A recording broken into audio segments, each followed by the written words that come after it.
Salut à tous et bienvenue pour le 145e numéro d'Hors-Jeu Capital, le podcast qui parle de l'actualité du PSG. Et ce qui va nous concerner aujourd'hui, c'est évidemment le match d'hier. Avec une première pour Lionel Messi, son premier but en Ligue 1, victoire du PSG 3-1 face au FC Nantes. Beaucoup de choses à dire sur ce match, plutôt un bon match. Je dirais qu'il y a peut-être plus de choses positives que négatives pour une fois, messieurs. Donc on va pouvoir avoir un peu le sourire malgré quelques faits de jeu un peu bizarre hier, et notamment cette sortie de Navas qui lui a valu un carton rouge, mais on va revenir sur tout ça. Tout d'abord, je vais vous présenter mes acolytes du jour. Ça fait longtemps que tu n'es pas venu nous voir. Bienvenue à toi, Jean-Baptiste Guégan, professeur, spécialiste en géopolitique du sport, pardon, que vous connaissez aussi sur la chaîne Paris United, notamment la saison dernière, mais on va en refaire quelques-uns aussi cette saison. Tu as animé avec Vincent Chaudel le Parc et au-delà, des petits débats un peu sur l'économie du club, etc., qui était très, très intéressant. Bienvenue à toi, JB, comment ça va? Écoute, ça va, merci à tous de m'avoir invité à nouveau. Et j'espère que vous avez profité du match d'hier, parce que c'était un grand match. On a enfin vu du spectacle, surtout on a vu des choses en tribune, et ça, c'est cool. Oui, oui, et puis on rappelle quand même que c'est quand même un classique du championnat, hein, même si nos jeunes auditeurs vont peut-être rigoler, mais PSG Nantes, ça reste quand même un classique du championnat. Mon deuxième acolyte, Nicolas Puravo. Salut Nicolas, comment ça va? Salut Mousse, moi je suis un jeune auditeur, toi je rigole pas, hein, je connais l'histoire de Nantes. Ça va bien. Je m'excuse pour la voix un peu bizarre, mais voilà, c'est le mois de novembre et le mois de novembre on attrape la crève, donc je suis pas passé au travers. Je te rassure, Yacine Amned, la semaine dernière, c'était la semaine dernière, il me semble qu'il était très malade, et ça ne s'est pas vu tant que ça finalement. Donc t'inquiète pas, tu as une bonne bouille, Nico. Tout va bien. Merci, c'est gentil Mousse. Je t'en prie, Nicolas.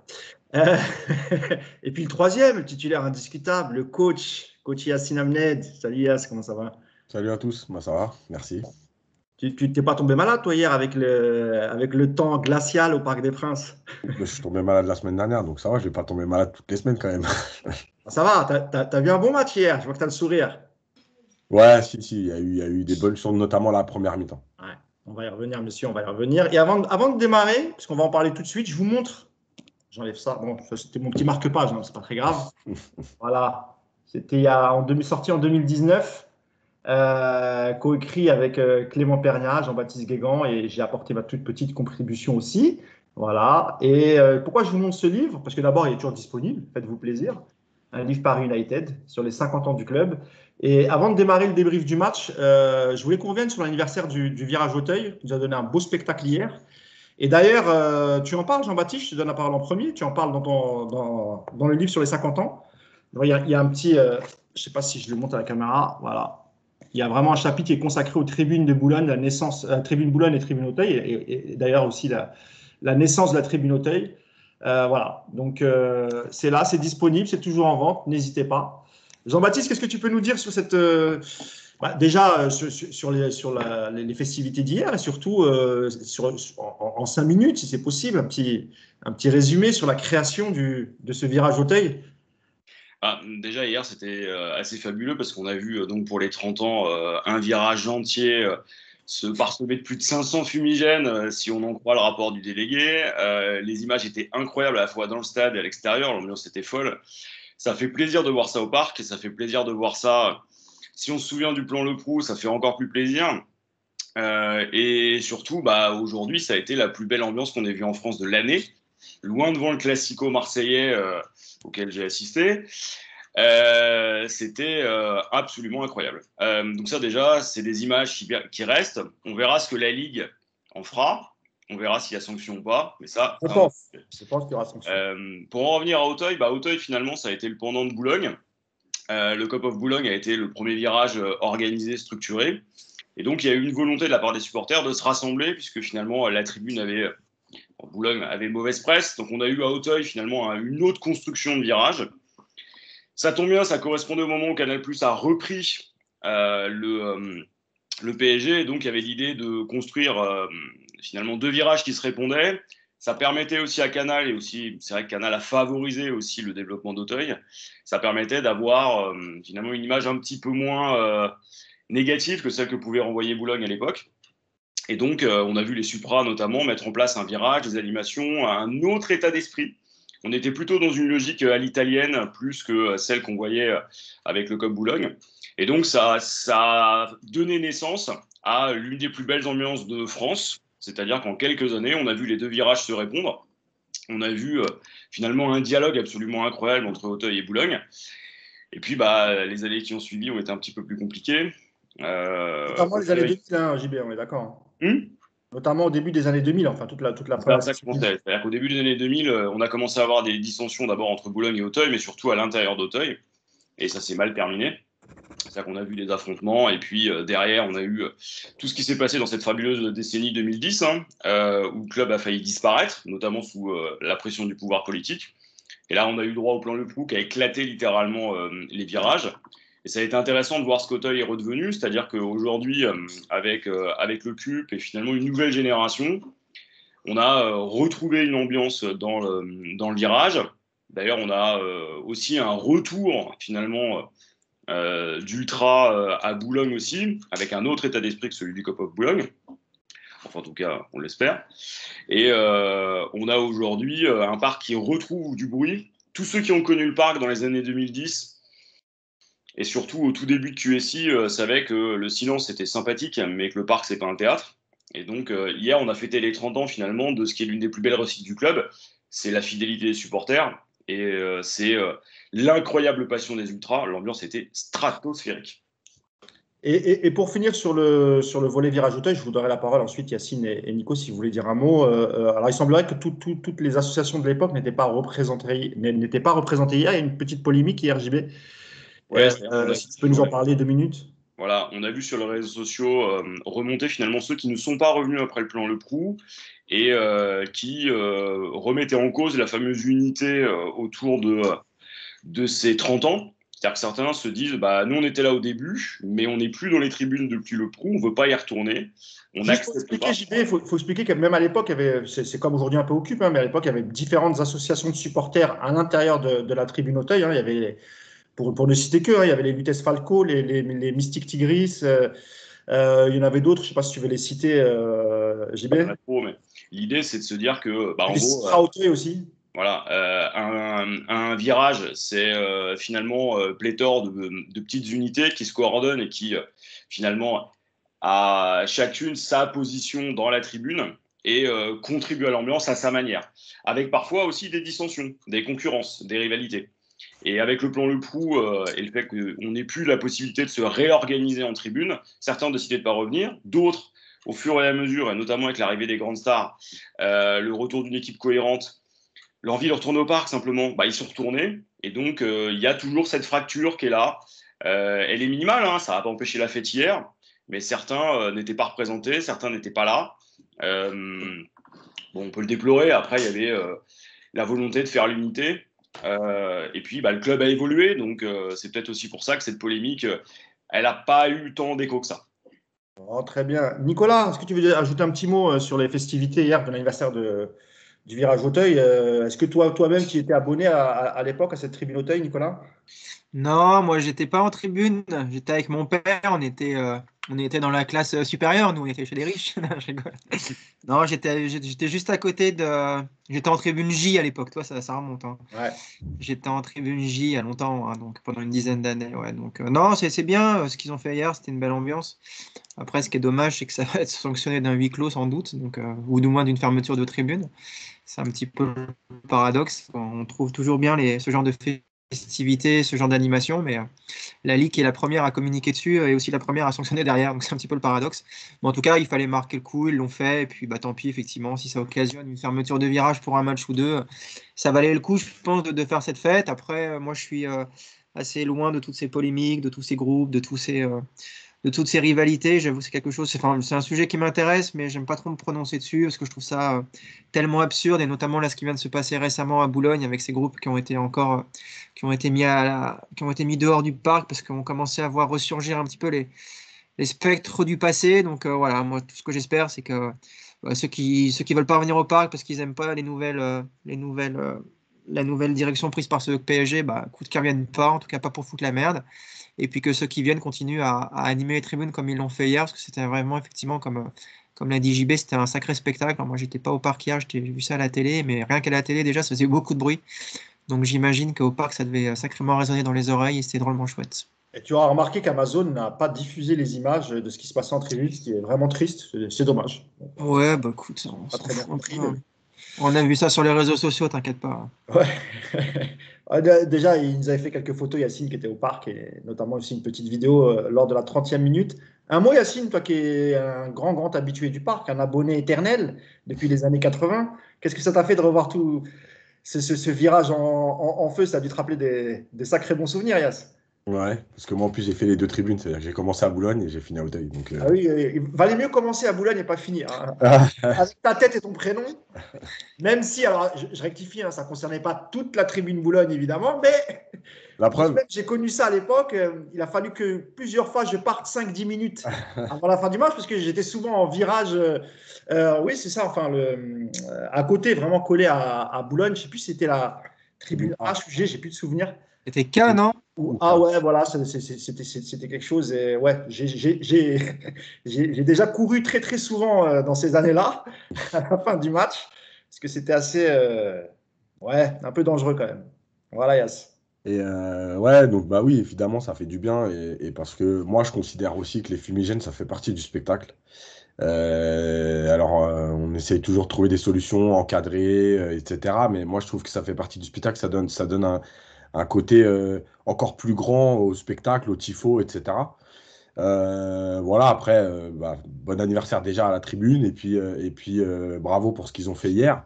Moi, je veux juste, par rapport aux futures peut-être sanctions de la Ligue, moi, je veux bien, parce que j'ai vu passer sur les réseaux tu sais, des supporters adverses en disant: Ah, et là, la Ligue, elle va faire quoi? À un moment donné, moi, il n'y a pas de problème, hein. S'ils sanctionnent, ils décident de sanctionner. Bon, après, moi, voilà. Le seul truc, c'est quand même, c'est juste à un moment donné, il n'y a pas euh, une différence entre allumer des fumigènes pour faire un anniversaire, allumer des fumigènes comme à Saint-Etienne et les balancer sur le terrain et foutre le feu partout, et l'envahissement de terrain. C'est-à-dire qu'il n'y a plus d'échelle. Tu allumes un fumigène, tu dois prendre la même sanction que tout le monde. Bah, à un moment donné, ok, il y a une rivalité entre les clubs, mais soyez pas débiles non plus. Il n'y a pas eu d'envahissement de terrain hier. Il n'y a pas eu de jet de fumigène sur le terrain. Il n'y a pas eu de jet de fumigène entre les tribunes. Ils ont juste allumé les fumigènes. Voilà, alors qu'il y a une amende. Moi, je trouve que oui, ok, parce que c'est interdit.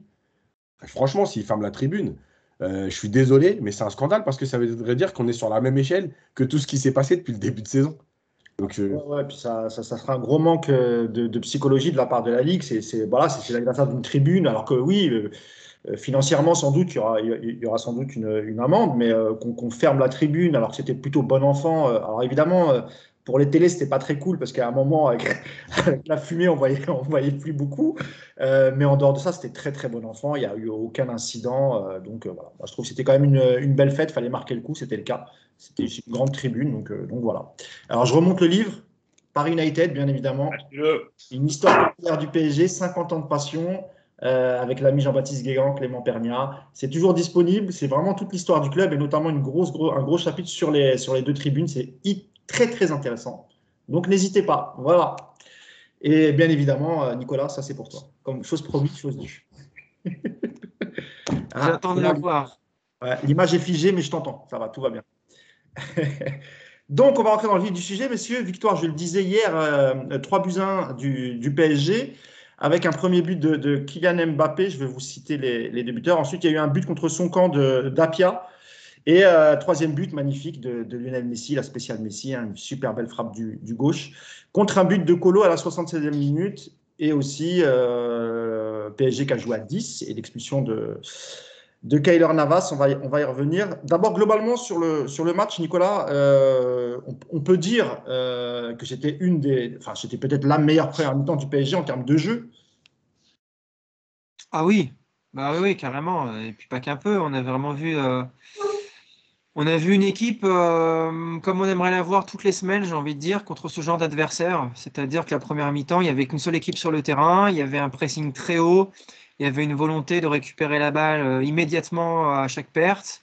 Et puis il y avait beaucoup aussi de l'envie de jouer, ça s'est vu, quoi, l'envie de combiner. Les trois devant, c'est la première fois qu'on les voit aussi complémentaires et c'est une mi-temps que tu peux finir sur un score de 4 ou 5-0 et ça aurait vraiment validé cette première mi-temps.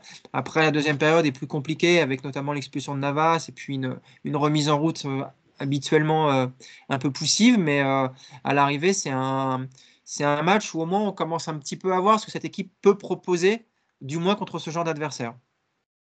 Yacine, même question globalement sur le match. Je pense que tu seras d'accord avec Nico. Ça reste la meilleure première mi-temps du PSG cette saison, avec beaucoup de mouvements, avec un trio d'attaque qui s'est beaucoup cherché, qui ont joué très proches les uns des autres, et ce qui a donné vraiment une première mi-temps incroyable en termes de jeu, de possession. Nantes n'a pas vu le jour hier en première mi-temps, Yacine. Ouais, je pense qu'il y a une chose importante, c'est que les attaquants, pour une fois, ont respecté le jeu, sauf dans le dernier geste où, pour moi, en tout cas, la sensation que j'avais au parc, ils ont un peu trop cherché à faire marquer Messi à un moment donné. Mais dans tout ce qui se passait avant, dans les déplacements, dans les mouvements, dans le jeu à une ou deux touches, en fait, ils ont respecté le jeu. Et moi, je répète ça tout le temps, mais comme par hasard, quand tu respectes le jeu, bah oui, c'est plus fluide, ça va mieux, ça va plus vite, tu fais des différences. Comme l'a dit Nico, s'il y a 4-0 à la mi-temps, il n'y a pas grand-chose à dire. Euh, et il y a une deuxième chose, c'est fou le football. Quand tu mets 2 techniciens sur 3 au milieu, c'est bizarre, il y a du jeu. C'est ouf. Mais moi, vraiment, je découvre ça avec stupeur. Au lieu de mettre des machines, tu mets des techniciens et ça joue au foot. Voilà, apparemment. Tu Donc, veux dire que ça ressemblait à autre chose que Danilo, Herrera et Gay. En gros, c'est un peu, un peu ça, quoi. ah ouais, je suis désolé, quand tu mets 2 joueurs de ballon sur tes 3 milieux, bah ouais, comme par hasard, tu as des passes qui arrivent, ça joue vers l'avant. On reviendra sur Paredes après, le fameux débat. Oui, il est plus important que Danilo. Oui, il joue au foot. Est-ce qu'au très haut niveau, il est capable de faire la même chose? On en a parlé plusieurs fois, voilà. Mais en tout cas, oui, il y a eu des choses très intéressantes sur la première période. Après, comme d'habitude, bah, le début de deuxième période, ils ne sont pas revenus. Et tu te fais égaliser. Et à ce moment-là, franchement, entre l'expulsion, l'égalisation, les 2, 3 occasions nantaises que Rico sort, on n'est pas loin de se dire, mais c'est attends, enfin, tu dois mener 4-0 à la mi-temps, mais tu vas réussir à perdre ce match sur ces 20 minutes, quoi.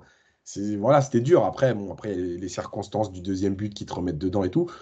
Mais voilà, oui, globalement, je pense que moi aussi, c'est la meilleure première période du PSG, en tout cas depuis le début de saison, c'est clair.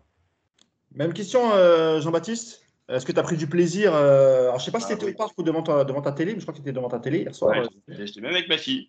Donc, Voilà. c'est le premier match, elle a 3 ans et demi. J'aurais pas dû les écrans, tout ça, mais bon, c'est pas le problème. Tu as Non, pris autant de plaisir que Nicolas et Yacine, ouais. en tout cas en première mi-temps. C'était bien, c'est-à-dire qu'effectivement, moi, c'est la première mi-temps qui était absolument impressionnante. C'est ce que j'attends de ce PSG-là. C'est simple, avec Verratti, c'est pas le même PSG. Hein. Vous rajoutez un autre technicien là-dessus, je suis d'accord avec Yacine.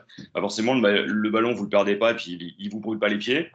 L'attaque a été impressionnante en termes de tentatives de combinaison, de mobilité, de vitesse de réaction. Voilà. Après, on met qu'un but. Et c'est un but qui est intéressant, celui de la deuxième minute, mais c'est pas. On doit en mettre davantage. Là-dessus, je suis d'accord, il y a eu une vraie volonté de faire marquer Messi. Maintenant, moi, j'aurais aimé voir plus longtemps, et c'est pas normal qu'on attende d'avoir un adversaire, faut le dire aussi faible que Nantes pour se révéler. Maintenant, on a vu notre fameux trio d'attaque faire du pressing, coordonné, pas tout le temps, mais d'abord, c'est ce qu'on attend.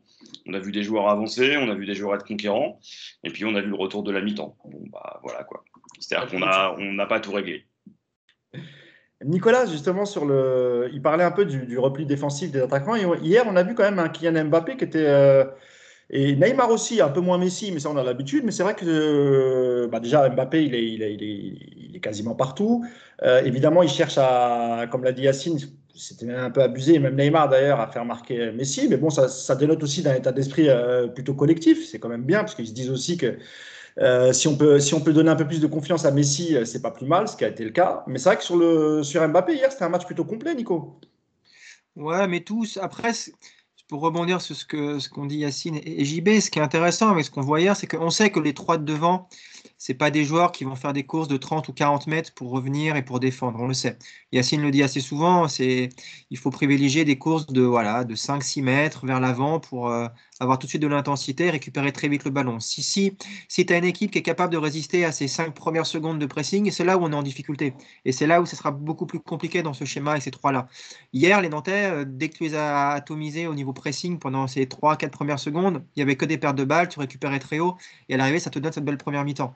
Maintenant, ce schéma-là, est-ce que tu es capable de le reproduire contre des équipes qui sont capables de résister au pressing, comme le Bayern, comme City, ou même comme des équipes en Ligue 1 plus techniques, hein, comme Rennes, comme Lyon, des équipes qui ne vont pas avoir peur de faire 3-4 passes sur les premières secondes à cette première charge de pressing, il est là l'enjeu de ce PSG-là, parce que c'est comme ça que tu peux défendre. Tu ne peux pas défendre autrement avec cette équipe de toute manière. Les trois de devant, on n'aura jamais un gros travail de défensif, même si Neymar, Mbappé aussi sont capables de faire du repli sur les gros matchs, mais voilà, c'est pas dans l'ADN de cette équipe. L'ADN, on l'a vraiment vu hier, je trouve. Voilà, c'est ça. C'est un peu ce que propose avec des profils différents, mais c'était un peu ce que proposent les équipes de Guardiola. Voilà, c'est que tu joues très haut sur le terrain, tu perds le ballon, tu récupères tout de suite, et puis comme ça, tu évites de te mettre en danger. En deuxième mi-temps, d'ailleurs, tu le vois, il y a moins de pressing, les Nantais, ils ont un peu plus de temps pour sortir, et comme par hasard, c'est là où ils te mettent un peu en difficulté, c'est là où ton bloc recule, c'est là où ils trouvent de la profondeur également.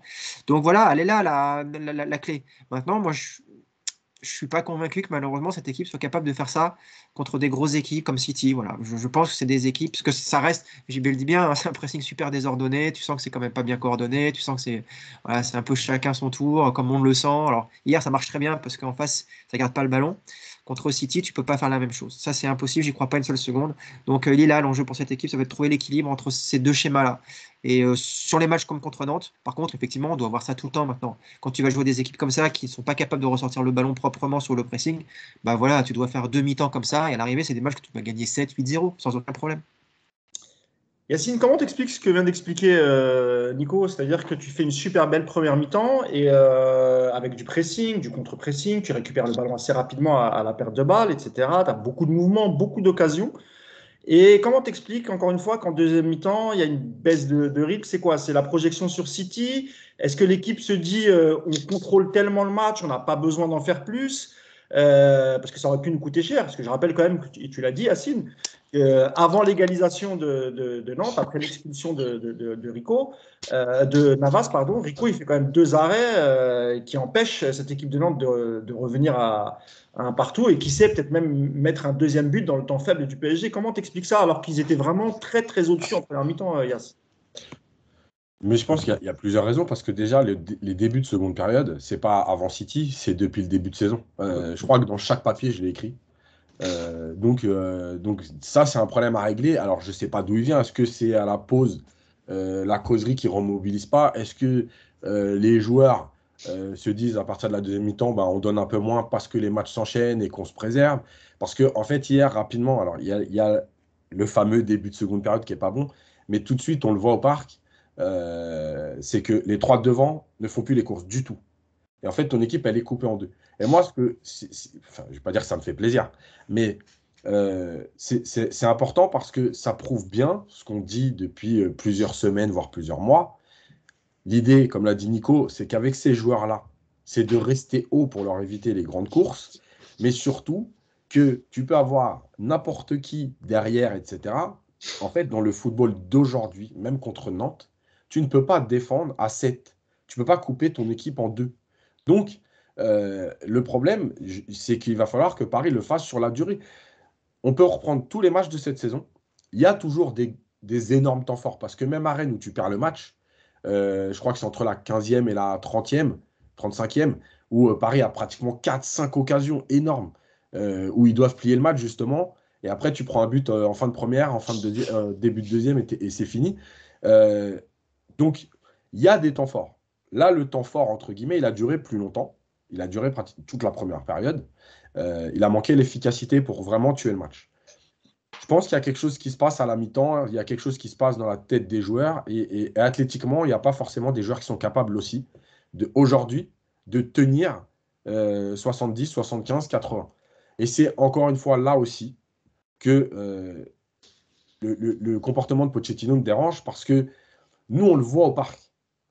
Tout de suite, une équipe coupée en deux et qu'il y a des joueurs au milieu qui commencent à souffrir, qui n'arrivent plus à sortir les ballons, etc. Tu as un banc qui ressemble à quelque chose, tu t'en sers pas. Et le problème, c'est que, en plus, je regardais hier, il a fait 3 changements, donc il a pris ses 3 périodes de changement, et il fait un changement à chaque fois. Tu vois, il a le droit à 5 changements. Il y a Neymar pour Rico, Voilà. dont les commentaires ont voulu nous faire croire qu'il était énervé, mais moi je trouvais qu'il avait plutôt un comportement. Il a serré la main du coach, il est parti s'asseoir. Qu'il soit déçu, c'est normal, mais bon, voilà. C'est lui qui sort pour Rico, et puis ensuite à Verratti pour Wijnaldum, c'est ça, Yacine. Ouais. Et il y a un troisième chance, c'est pas Danilo qui rentre à la place Danilo, Paredes. de Paredes, c'est ça. Ouais. Donc en fait, tu as l'impression que c'est vraiment, à un moment donné, le joueur qui souffre le plus le sort parce qu'il n'en peut plus, mais ce n'est pas des choix pour redynamiser, ce n'est pas des choix pour redonner, pour apporter du sang neuf. Et moi, ça me pose problème parce que, je te le dis, au parc, c'était flagrant que le début de deuxième mi-temps, ça sentait pas bon. Alors encore une fois, c'est facile de dire quand il y a eu l'égalisation, on la sentait venir, mais il y avait quand même des choses qui se passaient. Paris avait moins le ballon, Nantes était plus haut. Par exemple, tu vois, la première période, moi, un joueur que je trouve plutôt intéressant comme Blas, on ne le voit pas. En deuxième mi-temps, on commence à le voir. Il vient toucher des ballons au milieu, il distribue. Et ça, c'était un signe que l'équipe était plus en place. Donc après, je ne sais pas, moi, en fait, la limite entre le côté athlétique, le côté mental et le rôle du coach. Voilà, je pense que c'est un peu tout ça.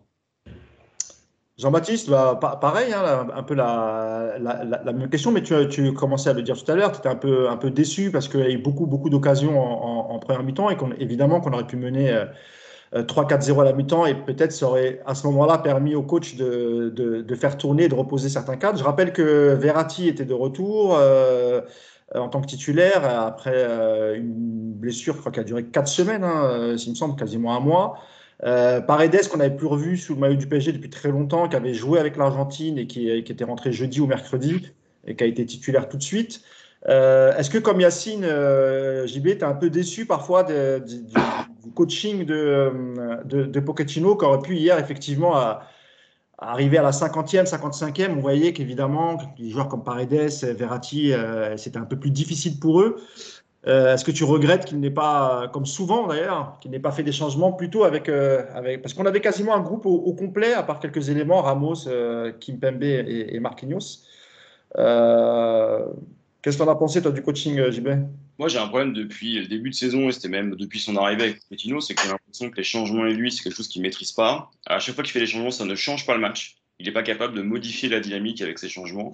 J'ai l'impression que ces changements sont subis, voire contraints.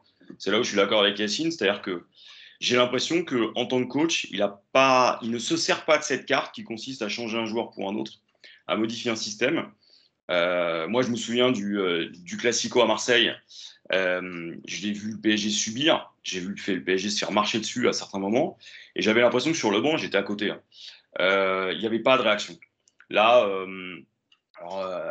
à la télé, on ne voit pas forcément ce que fait Pochettino, mais j'ai l'impression qu'il temporise énormément. L'équipe, elle ne doit pas souffrir. Et il y a une dernière chose moi, qui me pose souci, alors peut-être qu'on a été trop gâtés avant, hein, c'est que ce soit sous Tourelle, Emery, Blanc, etc., on avait une équipe qui, quand elle avait les occasions, convertissait. Là, ça respecte. Ça se crée des occasions, mais ça ne marque pas. On a quand même 3 des meilleurs joueurs, des 10 meilleurs joueurs offensifs du monde. Comment sur un match, je comprends. Mais sur 10 matchs, pourquoi cette équipe se crée si peu d'occasions qu'elle est capable de convertir? Et ça, c'est une vraie question. C'est-à-dire que moi, ce qui me pose problème avec Pochettino, j'ai l'impression qu'il a un matos d'exception, qu'il ne sait pas quoi en faire, et qu'on voit l'élite, c'est-à-dire celle d'un entraîneur de seconde catégorie mondiale, certes sympathique, hein, certes ancien du club, qu'on respecte pour ça, etc., mais qui n'est pas à la hauteur aujourd'hui du projet PSG, et on le voit aussi dans ses sorties et ses interviews.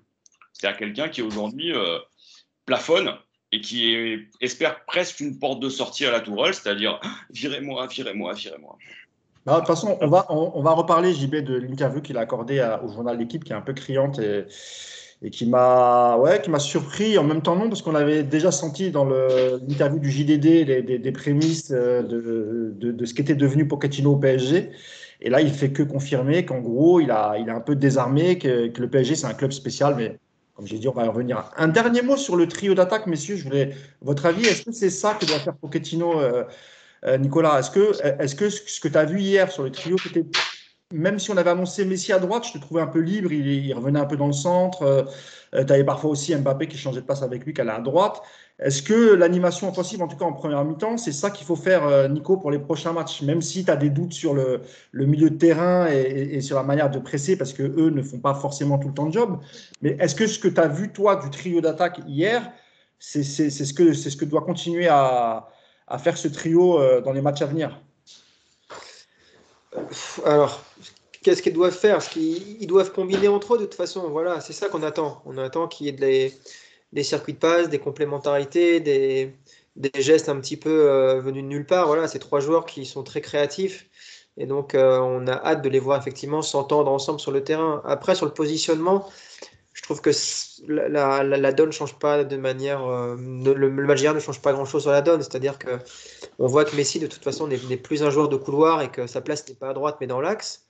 Donc à partir du moment où tu mets Messi dans l'axe, bah derrière les deux autres, c'est un peu démerdez-vous. C'est un peu l'impression que ça donne hier. C'est bon, le fait que Messi dézone dans l'axe, ça permet effectivement de libérer le couloir pour Hakimi, mais à contrario, ça veut dire qu'Hakimi, bah, des fois, il est un petit peu seul. Mbappé, qui est censé lui jouer justement hier dans l'axe, bah, on voit qu'effectivement il dézone pour pas marcher sur les pieds de Messi. T'as Neymar derrière tous ces deux-là qui essayent un petit peu de se positionner. Et le risque, c'est d'avoir effectivement des joueurs qui se marchent dessus sur Tu veux des dire que périodes de match. ça manque de coordination pour toi, C'est Nico, pas que encore? ça manque de coordination, c'est surtout que t'as besoin de comment? Tu as besoin d'avoir des places un peu précises si tu as un schéma de jeu qui l'est. La chance qu'on a en ce moment, c'est que le schéma de jeu, on n'y comprend rien. Donc le fait que les trois de devant, ils fassent un peu ce qu'ils veulent, bah, ça rentre bien dans ce cadre-là. Mais on va voir contre City mercredi. Mercredi, tu vas avoir besoin de beaucoup de discipline, beaucoup de rigueur sur les phases, on n'aura encore une fois pas beaucoup le ballon, donc il va falloir avoir des joueurs très rigoureux sur le placement. Donc ça veut dire, est-ce qu'on va retrouver un Messi couloir droit alors qu'on voit que c'est vraiment pas là où il excelle? Est-ce que tu vas mettre Neymar à gauche ou est-ce que tu vas le mettre en faux neuf? Pour l'instant, je trouve qu'il n'y a pas vraiment de réponse très claire à ces questions. Le match d'hier, c'est ce que je te dis. Voilà, on a vu des joueurs très libres. On a surtout, moi, le truc que je retiens vraiment sur le match d'hier, c'est que Messi n'est absolument pas fait pour jouer à droite. Et d'ailleurs, il ne joue pas à droite. Voilà, c'est le seul enseignement, je trouve, du match d'hier qu'on peut tirer. On va y revenir sur justement et notamment la problématique Hakimi. Yacine nous en parlera dans un instant. Yacine, même question. Hein, ce que tu as vu, toi, du trio d'attaque, est-ce que tu penses comme Nico? C'est-à-dire que vu qu'il n'y a pas vraiment de projet de jeu, malgré tout, avec la liberté qu'ils ont, ils arrivent à s'en sortir et ils ont tellement de talent que ce qu'ils ont montré hier en première mi-temps. Est-ce que malgré tout ça, est-ce que pourtant ça va dans le bon sens malgré tout? Bah, en tout cas, il y a une évolution et il y a une amélioration hier. Donc oui. Après, comme le dit Nico, tu peux pas donner les clés en disant bah, faites ce que vous voulez. Parce que le football, c'est pas ça. Ce serait trop facile. Donc, à un moment donné, il doit se passer des choses pour compenser, pour se déplacer, pour créer des intervalles, des espaces, etc.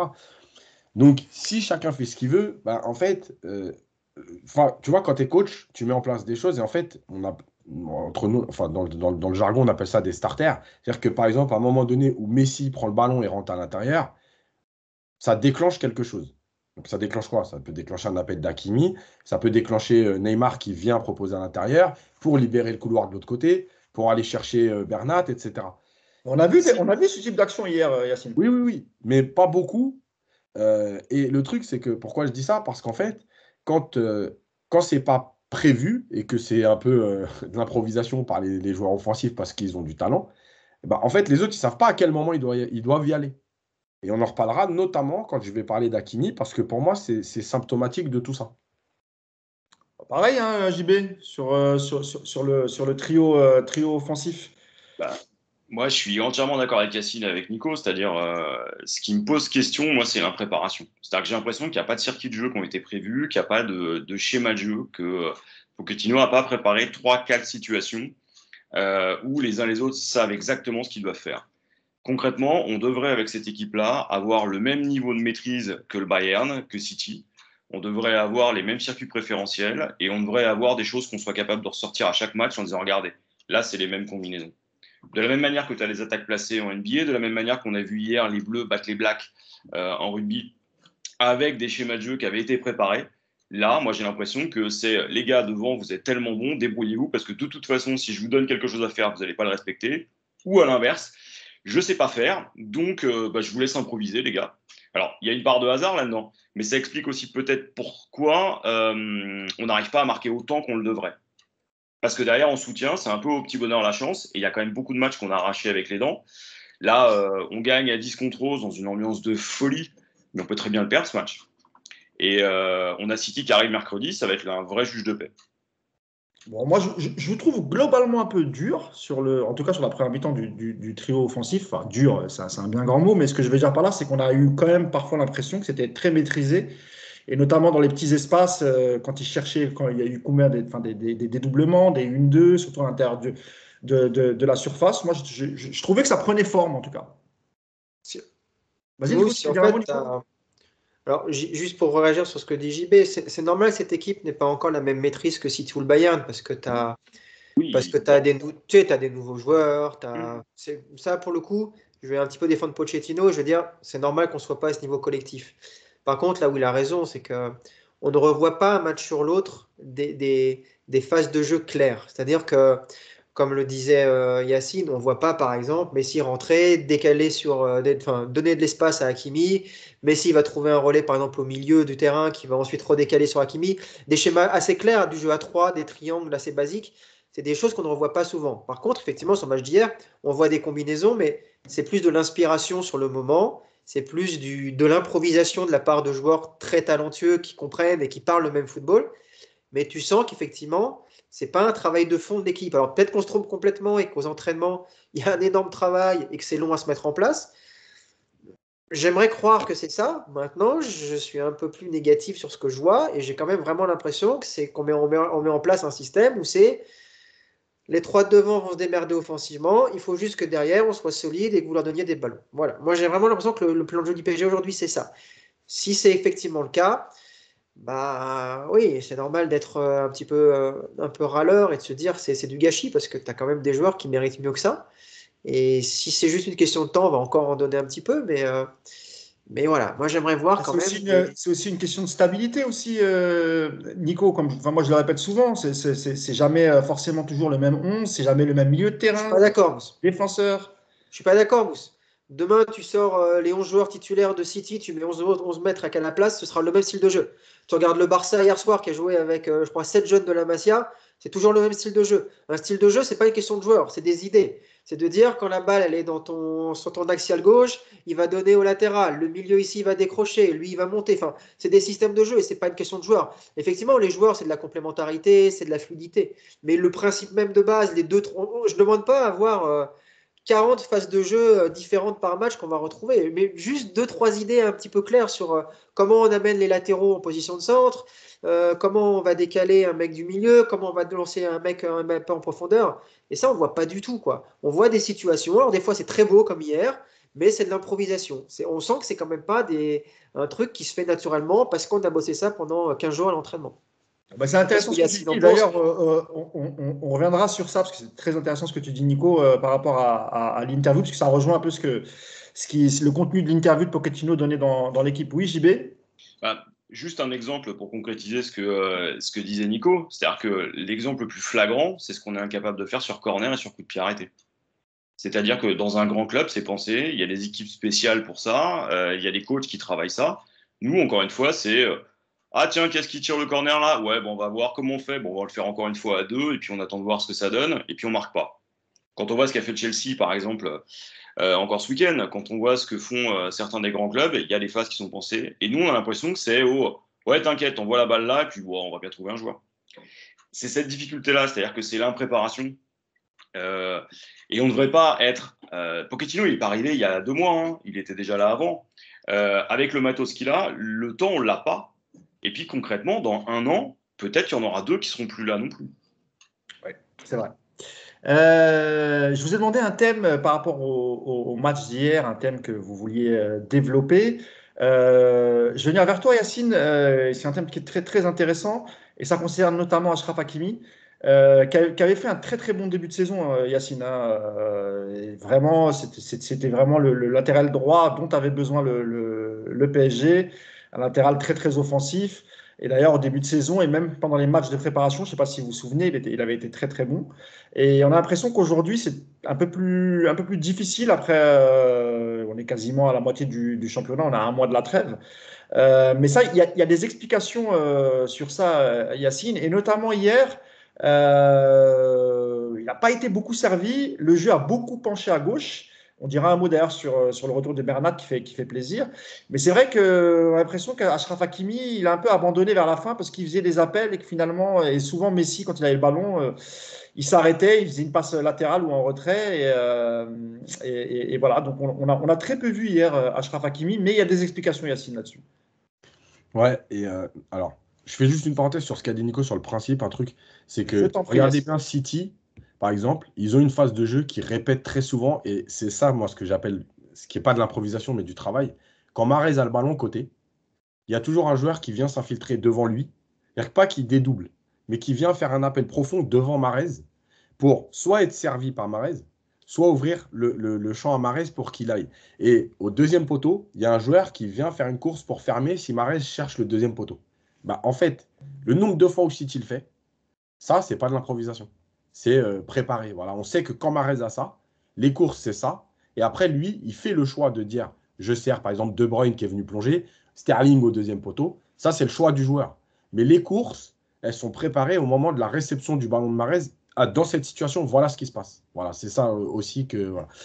Pour Hakimi, évidemment, euh, en fait, c'est très compliqué d'analyser son match. Alors, le début de saison, je rappelle, parce que j'ai déjà eu ce débat il n'y a pas longtemps, euh, il est bon. Il n'y a pas Neymar, il n'y a pas Messi, il n'y a pas Di Maria. Ça veut dire que le PSG joue avec Mbappé et d'autres joueurs, peut-être plus travailleurs, et donc il peut attaquer parce qu'il est couvert. Et moi, quand je dis, je répète qu'il est bridé, on me dit que non. En fait, moi, je regarde juste Hakimi avant et après le retour de tous les internationaux. Et je répète, il est bridé, oui, parce qu'il joue du côté de Messi et parce qu'on sait que Messi ne défend pas beaucoup, marche beaucoup. Donc, il ne peut pas faire tous les appels qu'il aura envie de faire parce qu'il ne va pas être couvert. Voilà. Donc, il n'y a pas de problème. Moi, vous pouvez penser le contraire. Moi, je ne détiens pas la vérité. Je regarde, je vois des choses par rapport au début de saison. Et maintenant. Après, il a du déchet, il n'y a pas de problème. Sauf que, franchement, Hakimi, quand le jeu est à gauche, il est très, très, très souvent seul de l'autre côté. Et on ne va jamais le chercher. Et quand le jeu est à droite et qu'on vient chercher donc Messi à droite ou à intérieur droit, il fait les appels, il n'est jamais servi ou presque. Et en fait, le problème, c'est que, ok, c'est sympa, il fait les appels pour libérer Messi.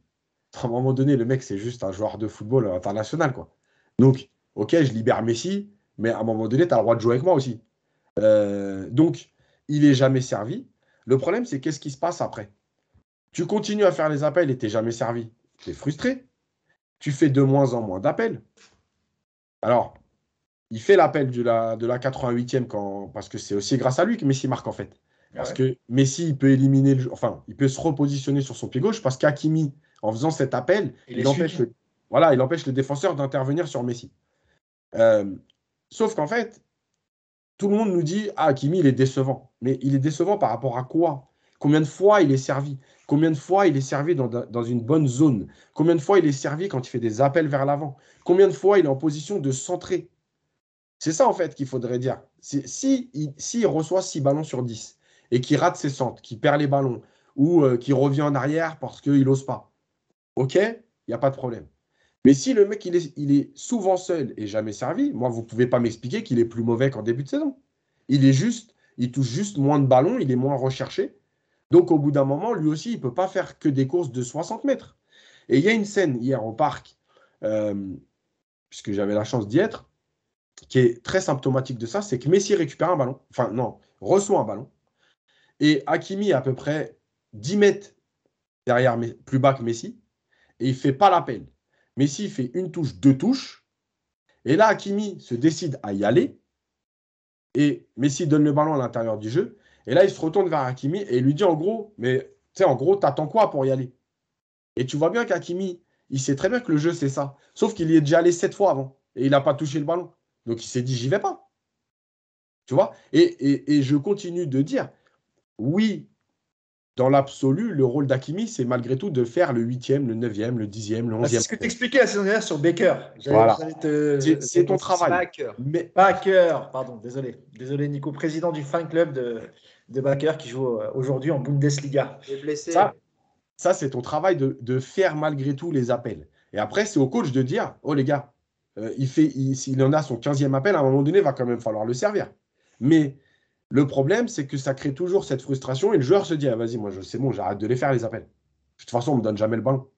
Voilà. Donc, c'est aussi le réglage à trouver. Et moi, je ne peux pas dire aujourd'hui, Hakimi n'est pas bon. Voilà. Je ne peux pas le juger là-dessus puisque tout ce que j'ai expliqué. Voilà. Je pense qu'il est intéressant et qu'on ne joue pas assez avec lui. D'ailleurs, Bernat, de l'autre côté, même s'il y a eu un peu plus parce que Neymar et Mbappé ont tendance à vite. Oui, je le disais, hein, le jeu, il penche clairement à gauche. Et c'est vrai qu'avec le retour de Bernat, il y a des facilités, il y a des automatismes qu'ont Neymar et Mbappé avec Bernat, que peut-être Messi n'a pas Messi avec Hakimi. Voilà, mais même lui, il n'est pas non plus recherché systématiquement. Oui, bien sûr. Voilà. Est-ce que tu veux dire un mot là-dessus, Nico? Ah ouais. Non, juste quand même, rappeler quand même que paradoxalement, les 2 derniers buts du PSG, ils viennent grâce au travail des 2 latéraux. Parce que sur le premier, c'est un appel de Bernat, Messi le cherche, et donc la passe interceptée aboutit à ce but un peu gag. Et le deuxième, comme le dit Yacine, c'est l'appel effectivement d'Hakimi qui permet d'emmener, je crois que c'est Giroto, je crois, qui part avec lui. Donc voilà, donc ils ont un rôle quand même important dans le jeu. Après, on va avoir ce qu'on parlait un petit peu dans les soucis tout à l'heure, c'est que, je pense que tu n'as pas de plan de secteur, enfin de circuit de passe qui sont vraiment travaillés pour justement libérer ces latéraux. Ce n'est pas un axe de priorité au niveau du travail, j'en suis persuadé, parce que sinon on le verrait plus souvent. Et puis ça correspond aussi quelque part au profil de nos attaquants, c'est qu'on a des joueurs qui sont aspirés par l'axe. Donc le seul capable de jouer un peu sur un côté, c'est Mbappé, mais pour repartir de toute façon vers le centre. Donc on a des joueurs qui sont dans cette optique-là. Et à partir du moment où tu n'as pas d'attaquant de surface, comme un Icardi par exemple sur le terrain, bah, tu as des latéraux qui se retrouvent avec ce rôle un petit peu ingrat, en fait, comme le dit Yacine, de libérer de l'espace pour les autres. Et je comprends effectivement qu'un mec comme Hakimi, qui au bout de 7-8 appels n'a pas été servi une seule fois, bah, que le 9e, il est un peu plus chaud à faire, parce qu'en gros, tu te dis, bon allez, je commence à être un peu carbo, je joue depuis 70 minutes, et puis là, il faut que je me fasse un sprint de 50 mètres qui servira juste à faire briller les autres. Donc voilà, il faut le faire, mais je comprends effectivement la frustration et effectivement cette sensation qu'on sous-exploite un petit peu le travail des latéraux. Et j'ai envie de vous dire encore une fois, vous voulez qu'on voit plus les latéraux, bah, passons à 3 derrière, hein, c'est la solution qui les fera briller davantage. Mais malheureusement, on n'a pas la main là-dessus. Mais ça arrive bientôt. Il y avait quelques phases comme ça, et on parlera notamment de Paredes avec toi, Nicolas, où quand on avait le ballon, évidemment, souvent, tu avais Paredes qui était entre Kehrer et Diallo. JB, toi aussi, tu vois une différence entre le Hakimi du début de saison, qui était plein de promesses, et aujourd'hui, où alors je dirais pas qu'il est moins bon comme Yacine, mais peut-être plus en difficulté. Alors parfois, il a aussi fait des mauvais matchs, Yacine, hein, il faut le dire, hein, notamment défensivement. Ça lui est déjà arrivé. Mais c'est vrai qu'hier, voilà, le jeu penchait plutôt à gauche et on l'a pas beaucoup vu, l'ami Hakimi, JB. Moi, ce que je vois, c'est qu'on a quand même signé un joueur qu'on attendait depuis des années, qu'on s'en sert pas. Combien même a-t-il des faiblesses défensives? Ce serait pas le premier chez nous sur ce poste-là à être faible défensivement ou à être moins bon. Tu penses à Thomas Meunier? Je ne donne pas de nom parce que je protège toujours les victimes. Mais en l'occurrence là, il est meilleur que tous ceux qu'on a eu depuis l'arrivée de QSI, dans mon souvenir, hein. Sauf si je me trompe, les gars. Vous m'en reprendrez. Et j'ai l'impression qu'on se prive d'une arme dont on aura besoin face à City.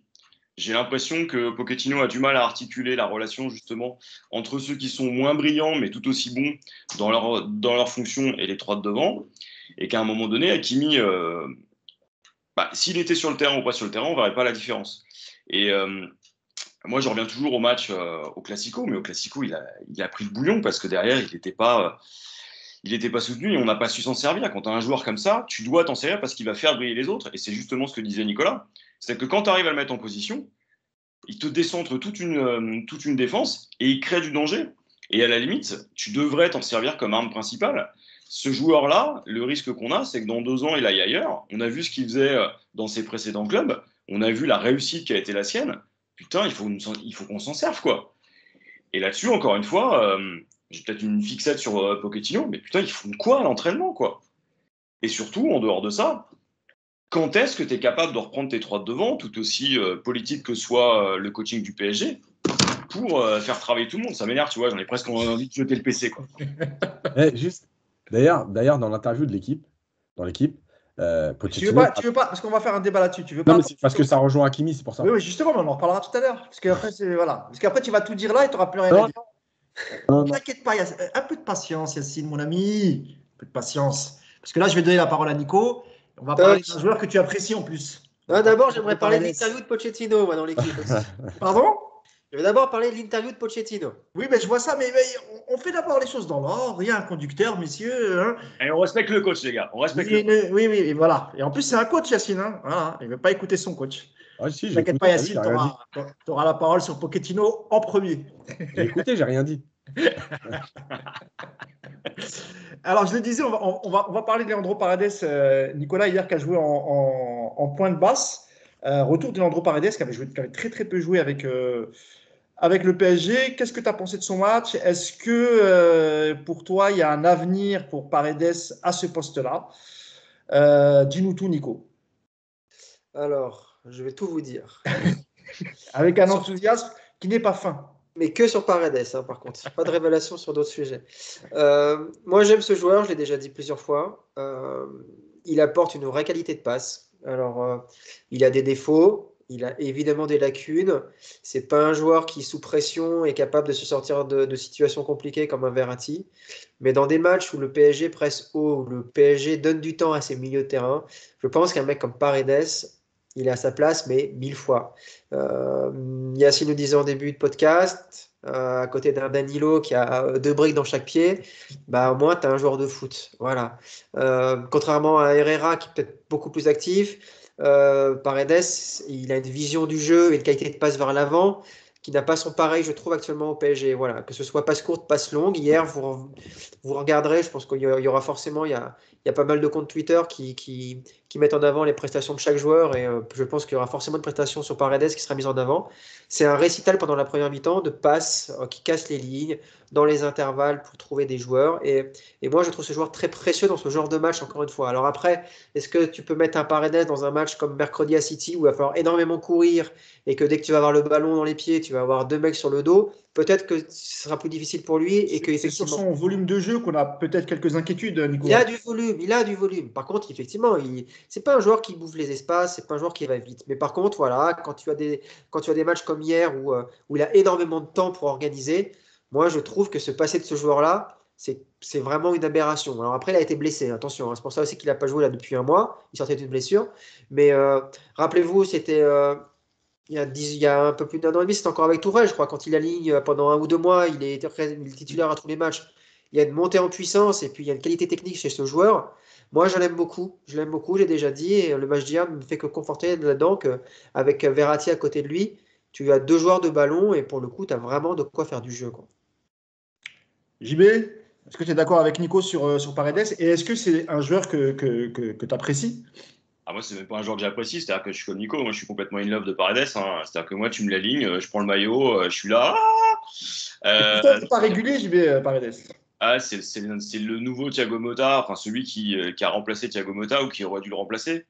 Il a aussi ce côté très argentin, c'est-à-dire le petit coup qui va bien, la mise sous pression qui rappelle aux uns aux autres que non, on n'est pas simplement des artistes, mais qu'il peut aussi y avoir des gens qui mettent des semelles. Ça, c'est mon côté poète. Après, moi, ce que j'aime avec Paredes, c'est qu'à chaque fois qu'il est sur le terrain, tu vois la différence. Et puis, sans vouloir faire offense à Gay, Herrera, etc., en termes de maniement de ballon, bah, il y a un écart. Alors, évidemment, sous pression, il prend l'eau, on l'a déjà vu. Maintenant, sur les matchs en Ligue 1, je suis désolé, il doit être aligné. Ça permet de reposer les autres. Ça permet éventuellement de le faire jouer une demi-heure, 60 minutes. Tu dois le voir davantage aujourd'hui. Et à chaque fois qu'il joue, tu vois la diff. Il devrait être aligné. Donc, mort Paredes, mort passion, mort football. Eh ben, Yacine n'est pas d'accord avec vous. Lui, Yacine, il préfère quand même voir Danilo et ses 2 briques au pied parce que voilà, c'est un joueur efficace. Non, je déconne. Yacine, inutile de rappeler que tu es évidemment d'accord avec Nicolas et JB et que tu as toujours, toi, milité pour que Paredes joue devant la défense dans cette configuration. Oui, parce qu'aujourd'hui, c'est celui qui a. Enfin, non, parce que le vrai, c'est Verratti pour moi. Mais en Oui fait, aussi, c'est vrai. dans une configuration comme ça, avec Gay, Verratti, en fait, c'est plus à choisir entre Herrera, Danilo, Paredes. Mais évidemment que je préfère Paredes. Parce que c'est parce que. Mais entre Verratti et Paredes, à ce poste-là, toi, tu mettrais qui? Tu mettrais plutôt Verratti Moi, de ou toute façon, Paredes comme hier en forme? pour moi, dans les gros matchs où il y a l'intensité et la densité, le 6, c'est Verratti. C'est le seul qui est capable de te faire sortir des pressings et tout. Maintenant, sur tous les matchs de Ligue 1, par exemple, ou les matchs même de groupe de Ligue des Champions, quand c'est pas du très très haut niveau, oui, tu peux mettre Verratti un peu plus haut et Paredes, parce que Paredes, il a cette faculté à se positionner entre les deux centraux, à sortir les ballons, à trouver des passes à l'intérieur du jeu qui font mal, qui permettent de progresser. Donc voilà, la limite de Paredes, on l'a expliqué plusieurs fois, notamment dans les minutes coach, oui, c'est le moment où il y a cette densité, où il a un peu moins de temps. Et là, il a cette. Mais en fait, c'est une lenteur aussi argentine, j'ai envie de dire. Le football argentin, dans sa formation, dans son expression, c'est aussi un football qui est, qui est beaucoup plus lent. Tu vois, Pastore, Riquelme, tu vois, tous ces joueurs-là, c'est des joueurs de ballon, mais qui ont toujours besoin de temps. Voilà. Donc, ils le trouvent en se déplaçant. Le problème, c'est que eux étaient des joueurs plus offensifs. Donc, tu peux te situer un peu plus haut tu vois, dans le dos de la défense, entre deux lignes. Alors que Paredes, il est au cœur du jeu. Et le problème, c'est que cette lenteur-là, il ne faut pas oublier non plus que Paredes, c'est un joueur qui est formé au poste de numéro 10. Hein. C'est ce que j'allais dire en fait. Voilà. Donc, il a les lacunes de ce poste-là. Il a les qualités et les défauts du numéro Voilà. 10 argentin. Quoi. Voilà. Une Après, bonne vista, mais peut-être un peu moins de. voilà. Après, comme j'ai toujours dit, Pirlo aussi. Donc après, c'est le mettre dans le système idéal pour lui, c'est-à-dire protégé par deux mecs, etc. Mais si tu te protèges par deux mecs, il faut que tu te prives d'un technicien au milieu. Et lui, il est quand même mieux quand il y a un autre joueur de ballon. Voilà. Maintenant, quoi qu'il arrive, évidemment que si j'ai le choix entre Danilo et lui, et même Herrera et Paredes, j'organise mon milieu autrement, mais je le mets lui. Parce que dans sa qualité de passe, il n'y a rien à voir. Ok, très bien. JB, toi, tu voulais revenir un peu sur Navas. Alors hier, on n'était pas habitué à ça. Hein.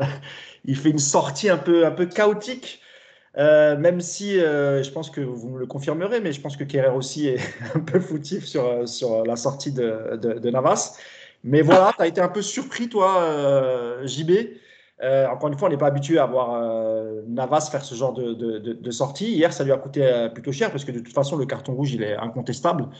Et il n'y a absolument rien à dire là-dessus. Navas qui n'avait pas eu grand-chose à faire avant ça, hein, JB. Bah, c'est-à-dire que dans une équipe qui domine, c'est le joueur qui attend. Hein, il pourrait presque regarder ses messages sur son téléphone. Et après, bah, quand l'équipe commence à être bougée un peu, bah, tu vois aussi les faiblesses de Kerrer, qui n'a pas été si mauvais que ça non plus hein, depuis le début de saison. Mais bon, là, clairement, il l'oblige à faire une intervention. Et là, on a vu Kung Fu Navas, hein, c'est-à-dire il nous a fait une Anthony Lopez, quoi. Il a tout découpé. Il a de la chance de ne pas blesser le joueur plus sérieusement. Parce que le joueur joue Ah, bien. il n'y va pas le genou en avant, lui, contrairement Non, à mais Lopez. Il retient même un peu son geste. Il le déstabilise, il sait qu'il fait faute en le déstabilisant, mais c'est pas méchant. On s'attendait pas à ce qu'il y aille comme ça. C'est-à-dire que tu te dis, il y va, il saute. Tu sais pas trop si au moment où il saute, il sait exactement ce qu'il fait. Tu vois, c'est pas Anthony Lopez, donc tu sais que s'il saute et qu'il met les deux genoux en avant, c'est pour t'éclater. Là, c'est différent. Tu sens que ça reste quelqu'un qui est pas habitué à ce genre de geste, hein, contrairement à notre portier lyonnais préféré.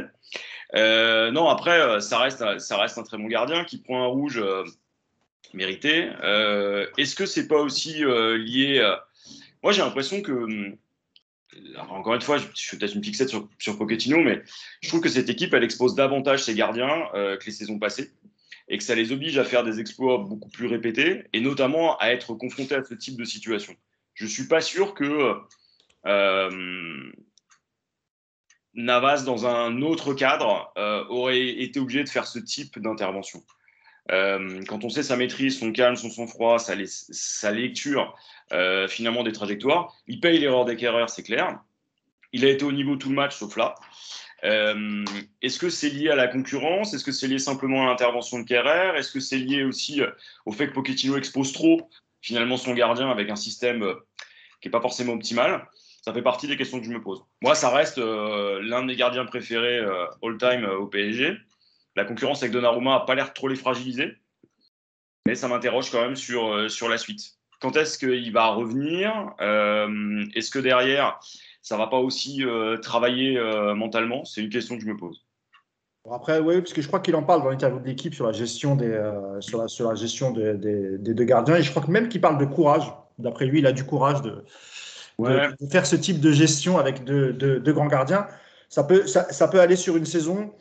Sur la prochaine saison, je ne suis pas sûr. Je pense qu'il fera un choix. Et je pense que Navas quittera le club parce qu'il ne supportera pas d'être numéro 2. Un mot, Nico Yacine, sur cette sortie. Pour vous, c'est quand même Navas le fautif. Il aurait dû peut-être rester dans ses buts et essayer de contrer l'attaquant nantais. Ou pour vous, c'est plus Kehrer qui n'est pas bien positionné, qui a du mal à revenir sur l'attaquant Nico? Je trouve dur avec Kehrer parce que. Enfin, c'est ça que je pose la question parce que hier j'ai vu ici et là. Non, mais sur l'action, il part pas. Blas, il part pas seul au but sur l'action. Il est à la lutte avec Kehrer.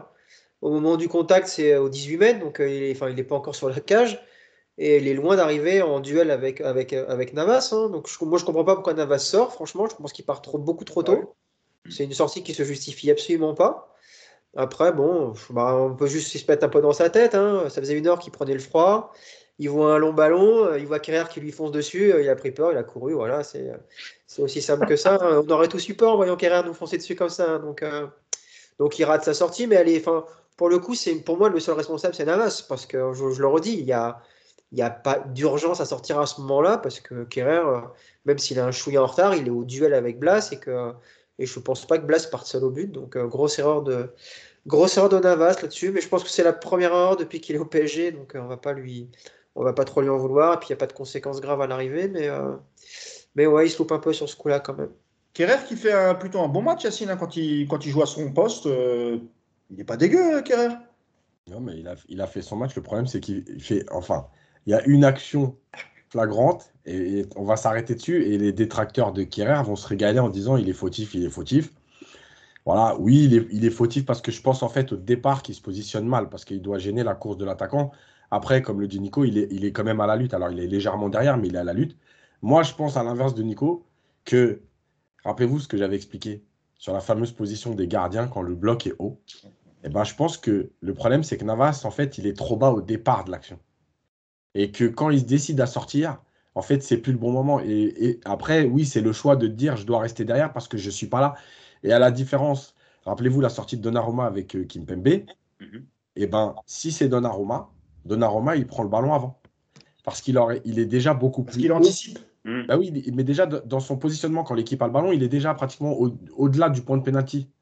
Et souvent, pour ceux qui ont la chance d'aller au parc, parce qu'on ne le voit pas souvent à la télé, mais souvent Donnarumma, quand il joue, sur les situations quand le ballon revient, donc du côté de la défense parisienne, et ben lui, il recule rapidement quand il voit qu'il ne peut pas y aller.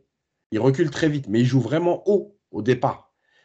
Ça va être la limite. Moi, j'ai expliqué, j'ai dit jusqu'à décembre, vous pouvez tenir. À un moment donné, il va falloir faire un choix parce que ton système de jeu et l'entente entre ta défense et ton gardien, elle va dépendre de ça. Quand tu joues avec Navas, tu ne te positionnes pas de la même façon que quand tu joues avec Donnarumma. Voilà. Donc, il va falloir à un moment donné faire un choix. Et je sais que ce n'est pas très bien vu, entre guillemets, parce qu'il y a l'idée Donnarumma, c'est le jeune, Navas, il a montré depuis 2 ans, il nous a sauvé de situation, il n'y a rien à dire. Moi, je ne prends pas parti, en fait. Je dis juste que tu ne vas pas pouvoir changer tous les 2 matchs comme ça. Les mecs, ils ne vont pas pouvoir se dire tiens, je peux jouer haut. Tiens, qui c'est dans mon dos? Ah, Navas. Ah non, je ne peux pas jouer haut, alors il faut que je recule. Ah non, c'est Donnarumma, donc je peux jouer. C'est pas possible. À un moment donné, c'est l'idée du bloc équipe, c'est aussi ton gardien. Donc, il va falloir qu'il fasse un choix. Mais quand on voit les déclarations récentes de Mino Raiola, quand on lui pose souvent la question sur la concurrence entre Navas et son joueur Donnarumma, il a l'air sûr de lui en disant que de toute façon, ça devrait se régler. Et dans ses mots, on pense surtout à la saison prochaine.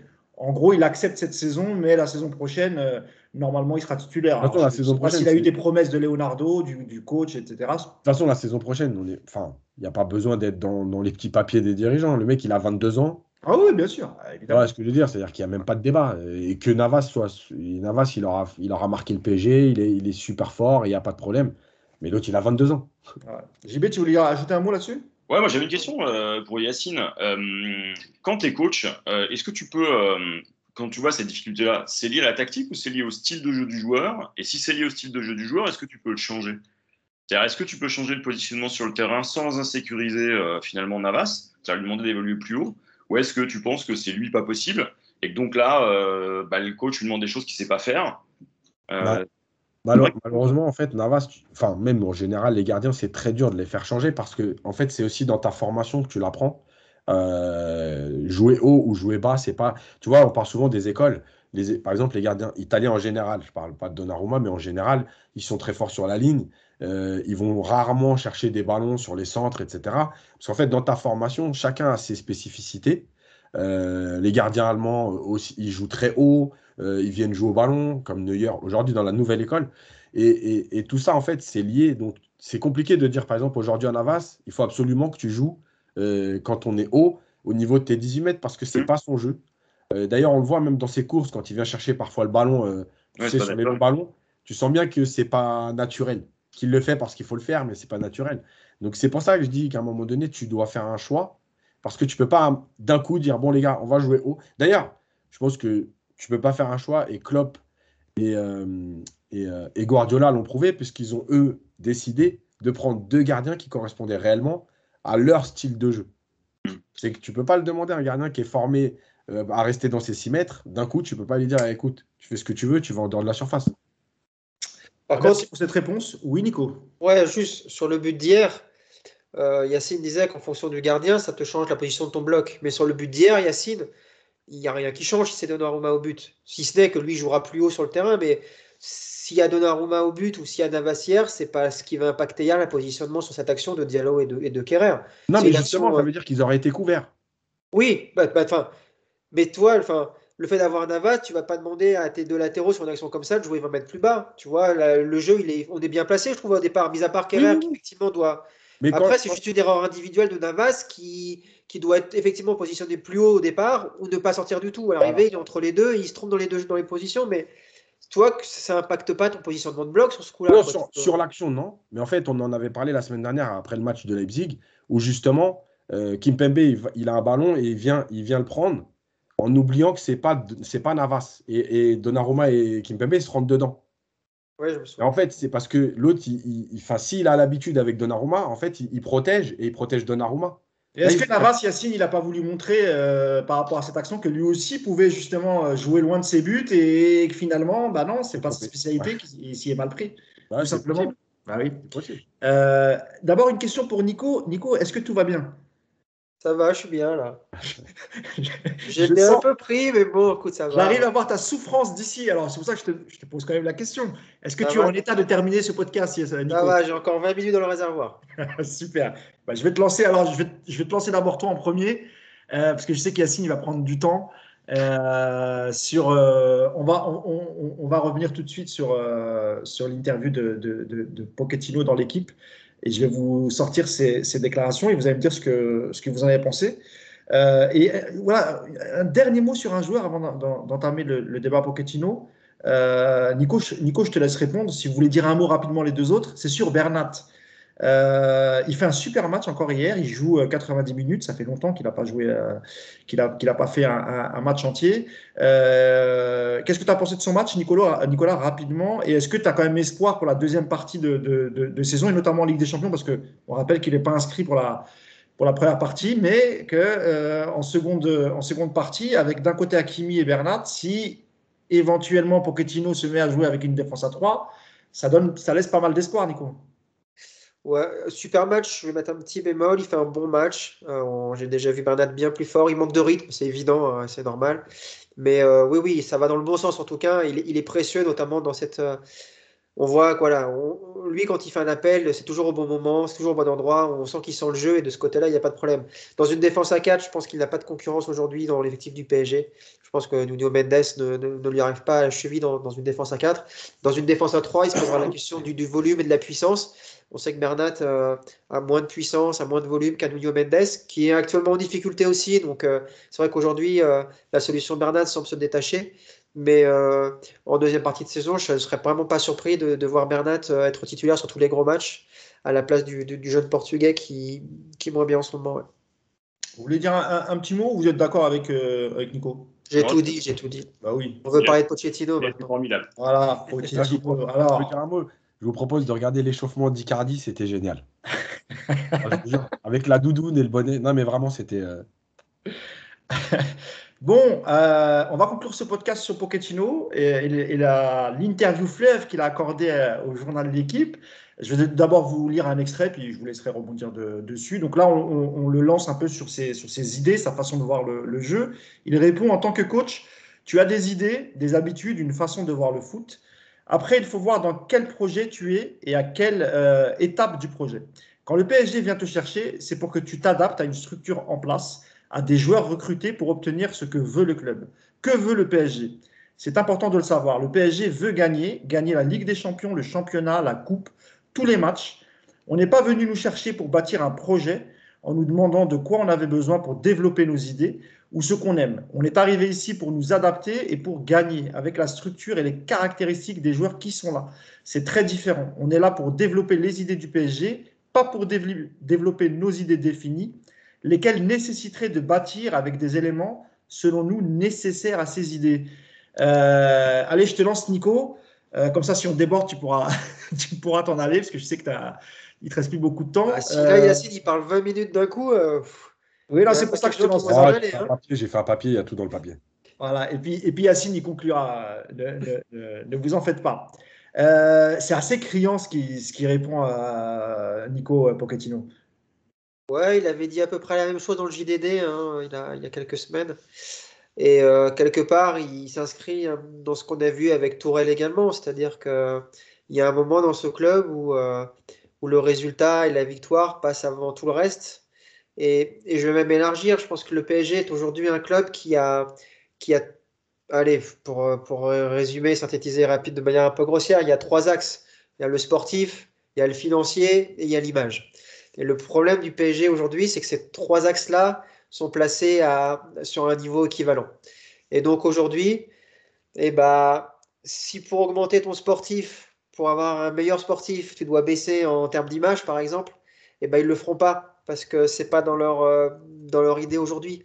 Et on sait bien que l'effectif du PSG, aussi beau soit-il, il pourrait être plus performant avec des joueurs différents sur certains postes, mais c'est des joueurs qui vont te faire baisser ton image et donc ton financier, et donc ils ne vont pas le faire.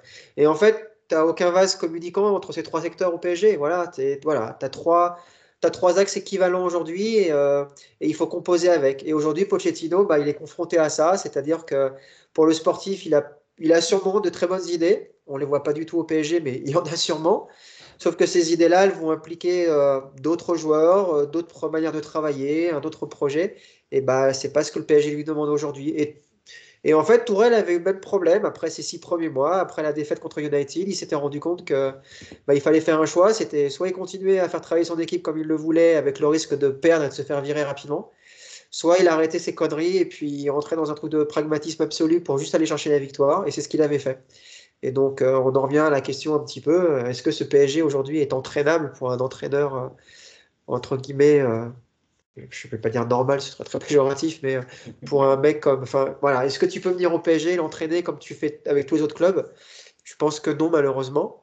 Mais voilà, ça fait partie des clés du camion. Pochettino, contrairement à Tourelle, il l'affirme très vite. Et maintenant, il va falloir faire avec. En tout cas, ça met un fin définitif à toutes les idées de projet de jeu de Pochettino, d'imaginer des choses qui vont se construire. Il n'y aura pas ça cette saison à Paris, ça semble évident maintenant. JB, est-ce que quand tu entends cette déclaration, tu comprends mieux ce qu'a vécu d'abord Thomas Tuchel et surtout les déclarations quand il arrive à Chelsea, quand il dit qu'au PSG, au mieux, tu es un ministre des Sports, mais tu n'es pas un entraîneur de foot. Finalement, comme vient de le dire Nico, ce que dit Pochettino ne fait que confirmer ce que disait déjà Tuchel en quittant le PSG. Est-ce que c'est quand même inquiétant quand tu as un coach qui est payé 9 millions d'euros, et ça Yacine le répète assez souvent, qui te dit finalement, moi, j'ai pas le temps de mettre mes idées en place, il faut gagner. Et on a même l'impression qu'il n'a même pas son mot à dire sur le choix des joueurs. Parce qu'il l'explique, il l'explique dans la déclaration que je vous donne. C'est-à-dire que tu viens, on te donne une équipe, tu n'as rien à dire, et c'est à toi de te débrouiller avec cette équipe. Alors, moi, je suis d'accord avec Nico sur le triple projet du PSG. La réalité de ce projet, c'est pas de créer un actif, c'est de créer un actif en vue de la Coupe du Monde 2022 et après. Donc là, c'est le côté géopolitique du foot qui s'impose. Le PSG n'est qu'un moyen et qu'un instrument. Donc là-dessus, bon. Et les joueurs sont finalement les joyaux de la couronne et puis basta. Le coach étant une sorte de personnel au service d'eux. Maintenant, ça, moi, ce qui me gêne dans le discours de Pochettino, c'est qu'il a le précédent Tourelle. Tourelle s'est positionné, Tourelle est parti, Tourelle a gagné avec Chelsea, mais Tourelle a dit ce club est politique, personne ne peut l'ignorer.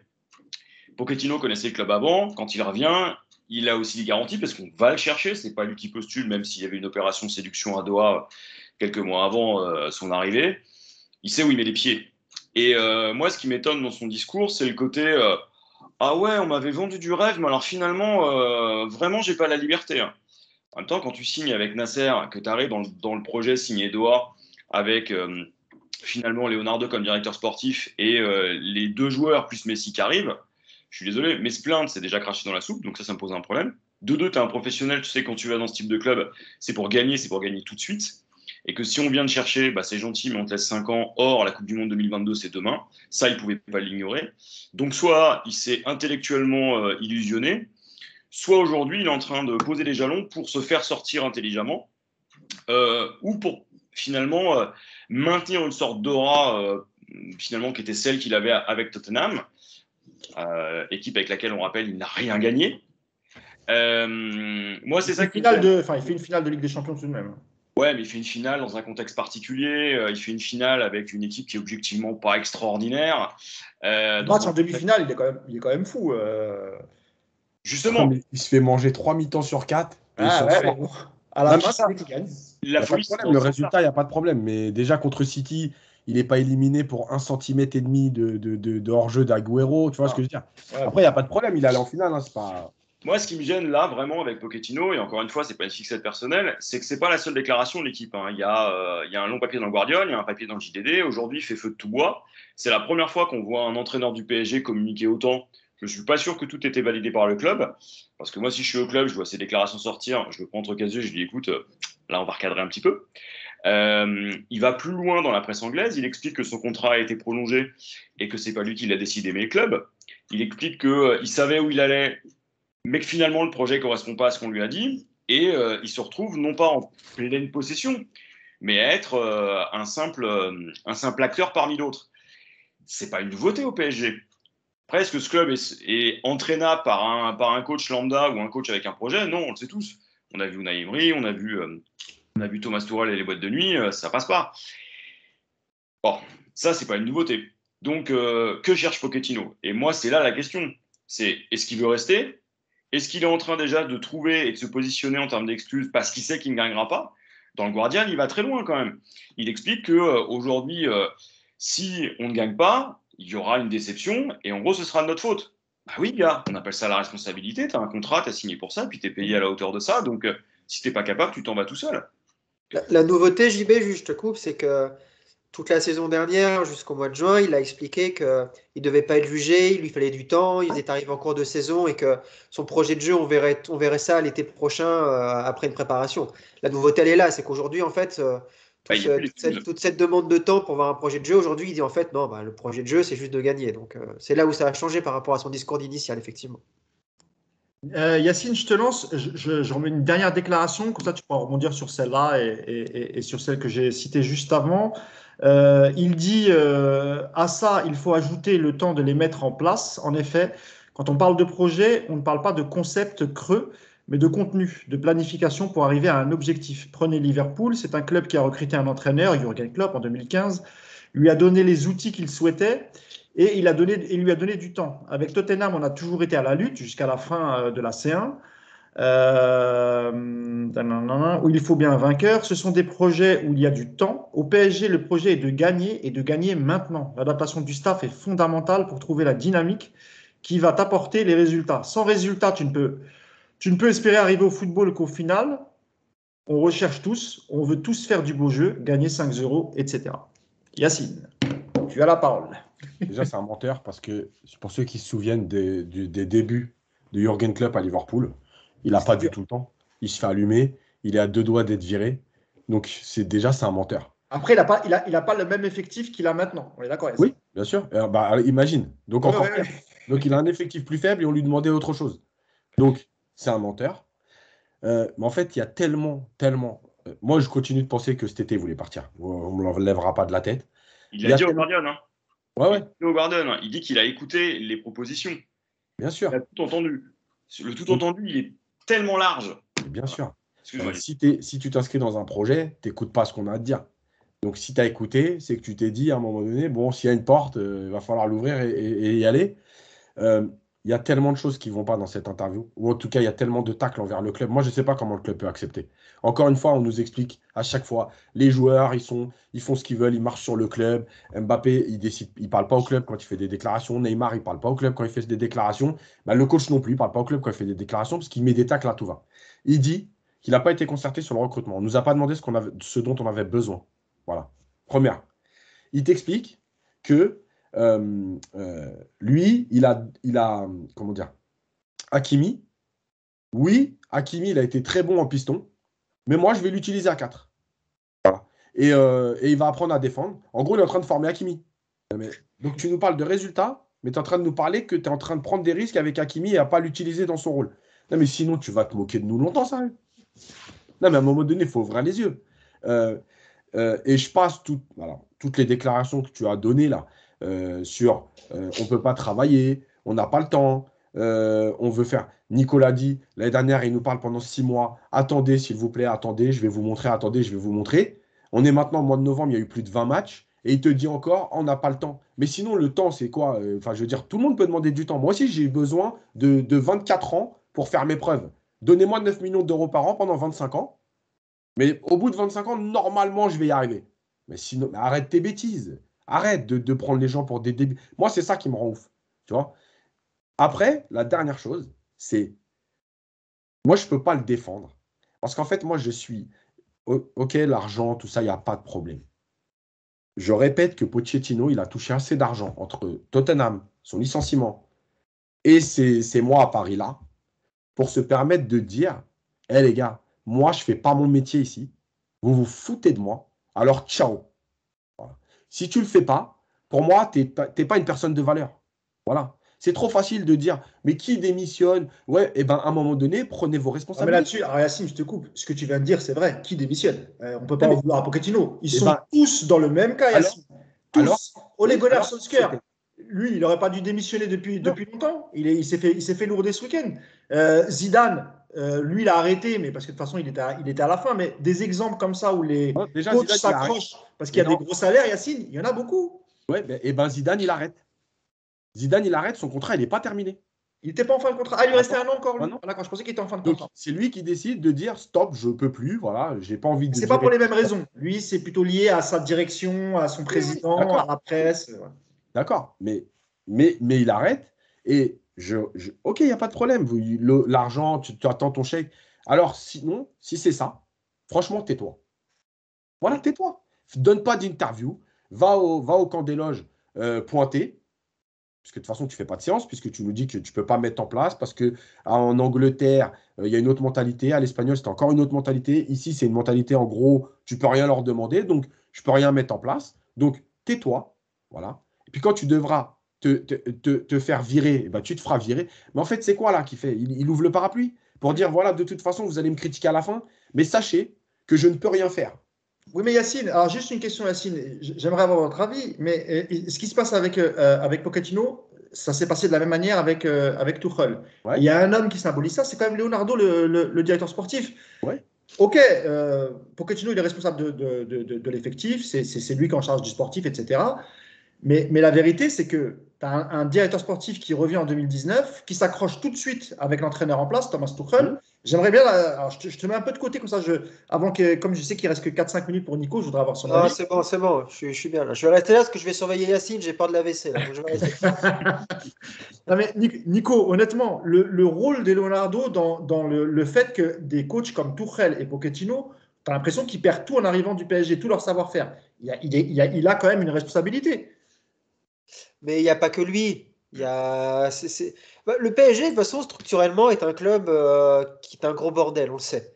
Il y a pas de lézard Il n'y a là-dessus. pas que lui, qui d'autre, Nico? Bah, Étant donné que Nasser El Khelaifi, non, oui, mais tu Nasser as El Nasser Khelaifi, au-dessus, et puis il tu a as Doha. aussi Doha. À partir du moment où tu as Il n'est pas acté que tes présent, joueurs Nico. étaient plus importants que tout, aujourd'hui, je peux t'annoncer que si demain Messi appelle l'émir en disant ouais, les gars, moi j'aime pas trop Pochettino, il m'énerve, va falloir le dégager, bah, il va se passer quoi? Bah, Pochettino, il va dégager. Voilà, aujourd'hui, l'actif joueur est beaucoup plus important que l'entraîneur. Tant que le PSG, de toute façon, n'aura pas sur son banc de touche un entraîneur du style Guardiola ou Klopp, on va être confronté à ce même problème-là, avec des Nico, entraîneurs qui passent en dessous. je te coupe 30 secondes. Ce qu'il dit par rapport au mercato, en gros, on ne m'a pas consulté. Mais comment? Enfin, je ne dis pas que c'est à l'entraîneur de donner je veux tel joueur, mais au moins sur les profils, etc. Aujourd'hui, on sait que sur Donnarumma, c'est pas son choix. Alors, je ne dis pas qu'il ne fallait pas le faire, hein, mais il y a plusieurs joueurs comme ça où on lui a dit tiens, on va te prendre ça, ça, ça et ça. Et lui, en aucun cas, il s'est dit moi, dans mon projet de jeu, j'ai besoin de tel profil, tel profil, tel profil. C'est ça aussi. On peut pas tout mettre aussi sur le dos de Pochettino. Attends, Moi, mais je comprends un peu ce qu'il veut dire dans son Mousse, interview, Nico. alors je veux bien que tu puisses te dire, j'avais besoin absolument d'un arrière droit, on me l'a pas donné, regardez, c'est la merde. Tourelle, autant il pouvait le dire, Tourelle, l'an dernier, parce qu'effectivement, Tourelle, il y a eu une période où effectivement, il avait un effectif qui Oui, ressemblait à rien en termes de structure. Putain, si Pochettino aujourd'hui se plaint de son effectif en Europe, mais qui change de métier, le mec. Il n'est pas fait pour être entraîneur de foot. Si aujourd'hui tu as un entraîneur au monde qui trouve que l'effectif du PSG ne va pas bien, non mais Mousse, ouvre les yeux. T'es le plus bel effectif d'Europe. Alors après, ça peut être difficile, tu peux trouver des complémentarités à mettre que c'est compliqué, mais tu peux pas te plaindre de l'effectif actuel. Tu vas pas te plaindre parce qu'on t'a mis deux gardiens titulaires. Putain, tu dois gérer 2 gardiens. Voilà le drame. Toi, c'est pas un drame ça en soi. Tu es quand même capable de faire autre chose. Donc moi, je veux bien tout entendre, mais pas ça en tout cas. Après, effectivement, ça j'en suis convaincu, on est sûrement pas venu voir Pochettino au mois de mai en lui disant voilà, marque-nous les 4 noms de joueurs que tu veux absolument dans ton effectif. Effectivement, c'est pas un manager au PSG, c'est un entraîneur. On lui donne des joueurs, il doit les faire travailler ensemble et les faire jouer du mieux possible. Il y en a combien des entraîneurs comme ça dans le monde? C'est quand même une grande majorité. Les entraîneurs, on va cibler avec eux 2-3 postes. Va demander à Peter Bosz si c'est lui qui a validé tout le recrutement à Lyon. Je ne pense pas. Sampoli qui réclame 40 joueurs depuis le début de la saison, on n'en a pas amené. Le mec, il continue de travailler quand même. Et puis, il les fait bien jouer, les Marseillais. Donc, tu vois, c'est une fausse excuse, ça. Par contre, il y a un moment, et là, je suis d'accord avec Yacine, et en même temps, je ne suis pas d'accord, c'est que moi, je vais te dire, c'est même pas qu'il doit se taire et travailler, c'est qu'il doit dire, moi, aujourd'hui, voilà comment je veux travailler avec les joueurs. Neymar, je veux que tu défends pas, je te fous sur le banc. Si vous n'êtes pas content, vous avez qu'à me virer. Mais toi qui imposes ses idées dans ce cas-là. Là, moi, ce qui me fait chier avec Pochettino, c'est que c'est le pantin, on a l'impression qu'il ne sert à rien. Il ne peut pas prendre une décision. Il a un joueur qui est nul pendant 89 minutes, il n'a pas le droit de le sortir. Bon, bah, il a comme Diaz, il a gagné suffisamment d'argent pour prendre des décisions fortes. Et puis, s'il ne s'appelait pas aux dirigeants ou aux joueurs, ben, ils le viront. Ils s'en foutent. Mais moi, ce que j'aime pas, c'est ce côté pantin. Je ne fais rien parce qu'on ne peut rien faire. Si tu peux faire des choses. Tu peux faire des choses, tu peux être digne, tu peux avoir des idées, tu peux essayer de les appliquer même si c'est compliqué. Et puis si ça ne marche pas, tu te feras virer. Mais au moins, fais quelque chose. Gibo, JB, tu veux dire un petit mot sur la relation, enfin, sur la responsabilité aussi de Leonardo dans l'échec déjà de Tuchel et dans le démarrage difficile de Pochettino, ou est-ce que tu es d'accord avec Nico et c'est pas une excuse pour toi? Leonardo, il a vraiment il a de toute façon une part de responsabilité, il est en poste. Donc quand ça merde, il est aussi responsable que les autres. Après, le couplet de Pochettino qui subit, il était où à Tottenham? Enfin, le président de Tottenham, jusqu'à preuve du contraire, c'est pas un saint ni quelqu'un qui laisse le pouvoir aux entraîneurs. À Tottenham, vous êtes un yes man, vous dites oui ou vous fermez votre gueule. Et en l'occurrence, quand Pochettino signe au PSG, il sait bien que ce club est politique, il sait bien que Leonardo, c'est lui qui a le pouvoir, il sait que c'est les joueurs qui forment une république des joueurs qui commandent. Et à un moment donné, là où je suis d'accord avec Nico et avec Yacine, c'est que de toute façon, tu sais que même si c'est toi qui pars du PSG, ta cote ne sera pas entamée parce que tu auras réussi à montrer que tu étais capable de gérer un grand club. Là, tu te fais marcher dessus, tu donnes l'impression que tu gères rien et qu'en plus de ça, tu es dépassé par la moindre vaguelette. et qu'en plus de ça, tu es bypassé par Leonardo, Nasser, Doha et la totalité du monde. À un moment, soit tu assumes, tu te casses, soit tu assumes, tu taffes, soit, dans tous les cas, tu fermes ta gueule et tu y vas. Tu fais pas de la com pourrie avec derrière une faculté à cracher dans la soupe qui est insupportable. On sait ce que ça donne, les entraîneurs politiques au PSG. Après, il faut aussi que ce club se pose une question, c'est la question de sa gouvernance. Mais c'est pas la priorité au club. Depuis que QSI est là, ça n'a jamais été la priorité. On a viré Ancelotti. Donc, il est parti tout seul, Ancelotti. Hein. Oui, mais on a tout fait pour. Oui, on est d'accord.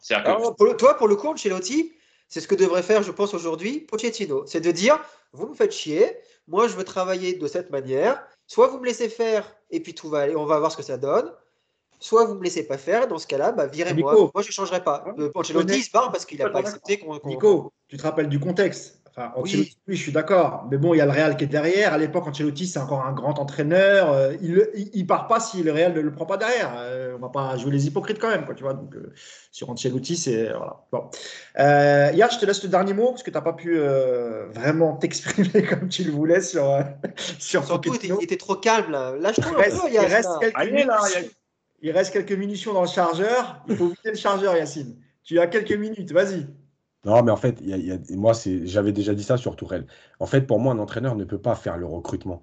Parce que si ça se passe mal et qu'il quitte le club, l'entraîneur qui vient après, il a les joueurs de cet entraîneur-là. C'est logique que ce soit le directeur sportif qui fasse le recrutement. Le problème du PSG, c'est qu'en fait, le directeur sportif pourrait faire le recrutement avec une politique sportive, sauf qu'il n'y a pas de politique sportive. Et c'est ça le problème. Mais malgré tout, quand tu signes au club, tu le sais. C'est-à-dire que, encore une fois, Pochettino n'a pas découvert le PSG le 1er janvier 2021. D'accord? Il y a joué. Alors, même si ce n'était pas la grande époque du PSG, ça a toujours, de toute façon, l'ADN PSG, c'est ça. Donc, il savait ce que c'était.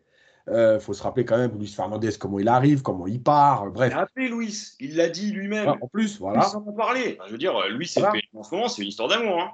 Donc, il y a ça. Le recrutement, oui, Arsène Wenger, Alex Ferguson, Guardiola, oui, c'était des managers, entraîneurs. Et donc, ils faisaient tout. Aujourd'hui, tu en as très peu qui ont cette position. Et tu vois, Nico parlait d'Ancelotti. Alors, effectivement, le contexte au PSG. Mais Ancelotti, dans plein de livres et tout, quand il raconte, il t'explique ça très bien. En fait, lui, il sait ce que sont ces clubs. Et il te dit, moi, mon président, c'est mon supérieur hiérarchique. C'est-à-dire que quand il vient, il me dit, lui, il doit jouer, lui, il doit jouer, lui, il doit jouer. Alors, parce que c'est la star, parce que je dois le vendre, parce que tout ce que tu veux, on s'en fout des raisons. Mais quand le mec, il vient, il te dit ça, toi, tu es un employé. Donc, tu le fais jouer. Et Ancelotti, en fait, il ne se plaint jamais de ça. Il dit, c'est normal. Moi, je dois m'adapter. Mon travail, c'est de m'adapter à ce que mon président a envie. Donc, il l'accepte. Est-ce que tu fais référence à la titularisation de Beckham en quart de finale de Ligue des Champions? Bah ouais. Non, mais voilà, après, lui, il te dit, OK, bah, moi, je l'accepte et je dois, après, faire en sorte que l'équipe tourne même avec ces contraintes-là. Mais c'est mon employeur. Les autres, en fait, ils ne te le disent pas comme ça, ils te le disent dans le sens, je me protège. Voilà. Bon, les gars, je peux rien faire, voilà. Mais non. Ton métier, c'est pas ça. Tu vois, c'est comme si demain, tu es embauché dans... Tu vois, mais le foot, c'est extraordinaire. Tu es embauché dans une entreprise, il y a des process, et toi, tu vas dire, ah, mais moi, j'ai pas l'habitude de ces process, je fais ce que je veux. Mais tu fais pas ce que tu veux. Tu viens, tu fais les process qu'on t'a montrés, qui marchent dans la société, et tu fermes ta bouche.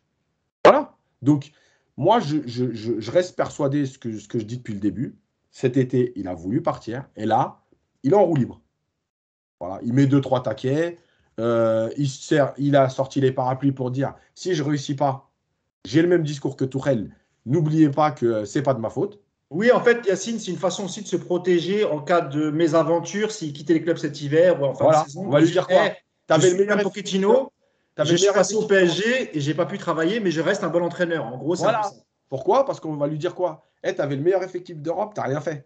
Donc il va dire non. Oui, j'avais le meilleur effectif d'Europe sur le papier, mais vous ne savez pas comment c'est compliqué à gérer ça. Et comment j'avais des contraintes. Voilà, donc c'est pas de ma faute. Voilà, c'est tout. Bon, je pense qu'on a fait le tour, messieurs, à moins que voilà, si quelqu'un veut ajouter un dernier mot avant que Nicolas ne décède sur place. Non, j'ai appris. Yacine, il m'a reboosté là, je suis chaud là. On va faire une spéciale Pochettino, on peut enchaîner là. Moi, j'aimerais quand même voir dans ce club une fois un entraîneur avec une vraie aura.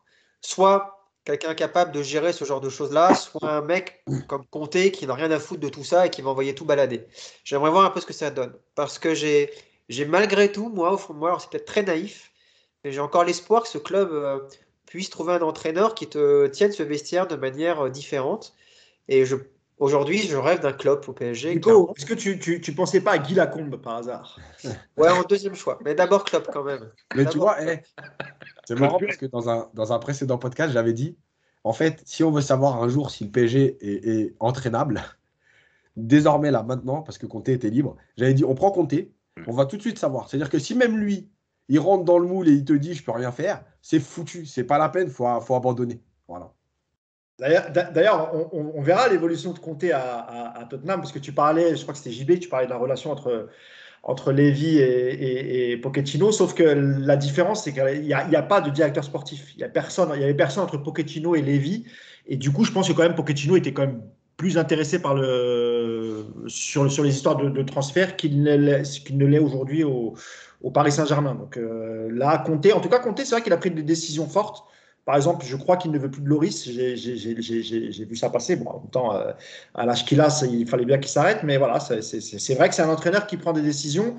Mais je crois qu'au PSG, c'est impossible. Il ne viendra jamais parce que la direction, ils ont la fâcheuse tendance à demander l'avis des joueurs. Donc, si tu commences à demander l'avis des joueurs sur Conte, je pense qu'il y a une majorité qui votera non, voire quasiment peut-être tout le vestiaire. Quand on connaît le caractère et les méthodes de travail de Conte, je pense que voilà, je pense que les joueurs, ils auraient mis les joueurs les plus importants auront mis leur veto. Après, on ne sait pas on sait pas encore le profil idéal pour l'entraîneur du PSG parce qu'on n'a pas encore vu passer tout le monde. Par contre, on voit maintenant que ces jeunes entraîneurs avec des idées de jeu, les Tourelle, les Emery, les Pochettino, on voit bien que c'est des entraîneurs qui sont absolument pas faits pour un club comme ça. Enfin, ils peuvent pas, sur la durée en tout cas, réussir à installer un projet de jeu parce que c'est pas du tout dans l'optique d'un club comme le PSG. Et voilà, aujourd'hui, ça fait 3 de suite qui crachent au PSG, c'est quand même pas anodin. Et le dernier qui a réussi à gérer à peu près cet effectif, c'est Laurent Blanc. Et on se souvient qu'à l'époque, c'était quand même des joueurs avec une personnalité, un professionnalisme complètement différent. Aujourd'hui, je suis sûr que si tu mets un Ibra et un Thiago Motta dans ce vestiaire, c'est pas la même histoire. Sauf qu'aujourd'hui, qui est-ce qui va te dire à Neymar, bah écoute, tu nous fais chier à pas défendre, qui va dire à Messi, ce serait bien que tu cours un petit peu plus. Il n'y en a pas aujourd'hui de joueurs comme ça dans l'effectif du PSG. C'est ce qui manque peut-être aussi. Nico, ce qu'a fait Zidane au Real, par exemple, la gestion d'un joueur comme Gareth Bale, qui a été payé 100 millions, qui n'a pas hésité à le mettre sur le banc parce il estimait qu'il ne travaillait pas assez à l'entraînement et qu'il faisait peut-être pas assez d'efforts en match. Est-ce que le profil d'un Zidane, avec le palmarès qu'il a eu en tant que joueur et surtout en tant qu'entraîneur, avec les nombreuses Ligues des Champions qu'il a gagnées, est-ce que selon toi, ça peut aussi tu peux installer ce type parce que Zidane, les joueurs, ils peuvent pas, enfin, je veux dire, ils peuvent pas aller contre lui. Il a un palmarès qui est supérieur à eux. Est-ce que ça peut être pour toi l'entraîneur idéal? Et lui, peut-être peut l'ouvrir face à ses employeurs qataris et peut-être peut dire voilà, moi, vous me laissez travailler ou je viens pas. Est-ce que je vous pose la question à tous les trois, hein. Ça peut pas être l'entraîneur idéal déjà parce qu'il est marseillais. Donc déjà, pour ça peut pas être l'entraîneur idéal. Au-delà de ça. Maintenant, si on oublie cette étiquette, ce qui est sûr, c'est que lui, pour le coup, l'aura, il l'a. Voilà, c'est un mec qui dégage quelque chose. On l'a vu avec L'Oréal qu'il était effectivement, il était capable de gérer ce vestiaire. D'ailleurs, il y a des gens qui le critiquent et je suis le premier à dire que c'est pas un grand entraîneur, mais c'est un grand manager. Donc effectivement, c'est peut-être le profil dont le PSG a besoin. Moi, aujourd'hui, je vous le dis, je rêve de Klopp au PSG. Pour moi, c'est le profil idéal. Et puis, ça se trouve, tu mets Klopp au PSG, et puis dans 6 mois, il parle au JDD en disant qu'il ne peut rien faire dans cette équipe parce qu'il lui manque des joueurs et qu'il n'a pas recruté comme il voulait, j'en sais rien. Mais ouais, Zidane, en tout cas, ce serait mieux Zidane que Pochettino, oui, ça c'est une certitude, hein. En termes de gestion de stars, oui. JB, un mot là-dessus, Yacine, et on finit là-dessus. Moi, ce que je pense, c'est qu'il y a aussi un objectif qu'on a tendance à décrocher du PSG, c'est cette Coupe du Monde 2022. Il y aura un avant, il y aura un après pour le club. Et que là, Pochettino, ça va commencer à sentir mauvais si on se fait taper mercredi par City sérieusement. Et que à la Doha, on ne regardera qu'une chose, le résultat à la fin de la saison. Et c'est pas le type de champion de France avec une série d'invincibilité qui permettra de faire la diff. Je pense que Pochettino, il a des soucis à se faire de ce côté-là. Zidane, a priori, il attend tranquillement 2023 et le départ de Deschamps. Donc là, il est disponible. Je pense que comme il est ambassadeur de la Coupe du Monde 2022, aller faire une pige d'1 an en tant que manager derrière, ça passera. Et puis peut-être qu'on peut assister à une de ces énièmes crises que le PSG connaît à l'hiver venu. C'est-à-dire que tu te fais torpiller par City, tu te fais peur en qualif de Ligue des Champions, voire tu te fais très très peur en qualif de Ligue des Champions. Et là, tu peux peut-être faire sauter une bonne partie du club. Après, tu finis par Bruges, JB, donc. Ouais, souviens-toi du premier match. Non, mais avant ça, il y a Leipzig. Hein. Si Leipzig bat Bruges, c'est fini de toute façon. Hein. Et aussi. Ouais, ça va être pour Leipzig, quoi. Si tu as ça, Leonardo, on va gentiment lui rappeler que l'échec, il est pour lui. Et là, on est à 1 an de 2022. Autant vous dire qu'ils ne feront pas de sentiment de l'autre côté. Hein. S'il faut lourder la totalité du club, ils lui lourderont la totalité du club. Et là, ils lourderont, c'est-à-dire qu'ils vendront le club carrément. Non, ils ne vendront pas le club. Ils n'ont aucun intérêt à vendre le club. Par contre, ils se débarrasseront de ceux qui ne sont pas capables de gérer. Et là, s'il faut sortir 20 millions d'euros comme ils l'ont fait pour Laurent Blanc, ils le feront. Pour l'instant, la Coupe du Monde au Qatar, c'est 300 milliards d'euros. Ils dépensent sans compter. Hein. Là, c'est la politique du carnet de chèques. Hein. C'est Emmanuel Macron puissance 10. Hein. 300 milliards d'euros, ça leur a coûté l'organisation de la Coupe du Monde. Avec tous les travaux d'aménagement derrière, la Coupe du Monde en soi, avec les stades, c'est un peu plus de sens. Tu prends tous les projets d'aménagement, c'est 300 milliards. Mais c'est du jamais vu. C'est du jamais vu, oui. Oui, monsieur, c'est du jamais vu. Même la Chine, c'est si fort. En plus, j'ai appris que Mousse envisageait d'envoyer toute l'équipe de Paris United un mois au Qatar pour la Coupe du Monde. Hein. Assez frais. Je ne sais pas si t'as entendu, oui. Yacine, mais on va être bien. Hein. Bah, c'est à mes frais, donc c'est pour ça qu'on ira en stop dans un premier temps. Yacine, pour terminer, on t'a pas entendu toi sur Zidane, selon toi alors. Est-ce que c'est Zidane dont on parle aussi du côté de Manchester United d'après le limogeage de Ole Gunnar Solskjaer. Bon, je suis pas sûr. On parle de Pochettino aussi pour l'été prochain. Donc, ça, j'ai pas vu passer. Non, mais Zidane, après, c'est un entraîneur politique. Dans un club politique, c'est évidemment le compromis. Après, moi, de toute façon, si on parle de jeu, évidemment que je ne veux pas de Zidane. Ah oui. Et donc, si c'est pour faire les mêmes débats en disant on s'ennuie, il compte sur Neymar, il compte sur Mbappé, il compte sur. C'est bon, quoi. Donc, après, oui, politiquement, c'est clair que lui, Zidane, c'est quand même le mec qui a réussi à te dire la Super League, j'ai un avis, mais ça ne m'intéresse pas. Tu vois, donc, il n'est même pas intéressé par son propre avis. Donc, tu imagines bien que, en termes de politique, on est quand même dans du très, très haut niveau. On est Ligue des Champions. Politique et langue de bois. Ouais. Merci, messieurs. Il faut une fin à tout, même à ce magnifique podcast avec mes trois camarades. Je remonte les livres de Paris United avec un des auteurs qui est là, Jean-Baptiste Guégan. Donc, une histoire populaire du PSG, toute l'histoire du club depuis sa naissance, toujours disponible. Et c'est aux éditions Hugo Sport, failli l'oublier. Et je montre aussi le deuxième livre de Paris United. Voilà, une décennie pour rêver plus grand. Et je rappelle que ces deux livres, inutile de me les demander, ils sont réservés pour Nicolas. Voilà, ça fait 1 an que je dois lui envoyer déjà. Mais tu vois, Nico, c'est à cause du déménagement. Tu vois, le passage de Paris à Nantes, les cartons, tu connais. Voilà, c'est ça. Mais ils sont là et ils sont pour toi. Merci encore, messieurs, de m'avoir accompagné en ce dimanche après-midi.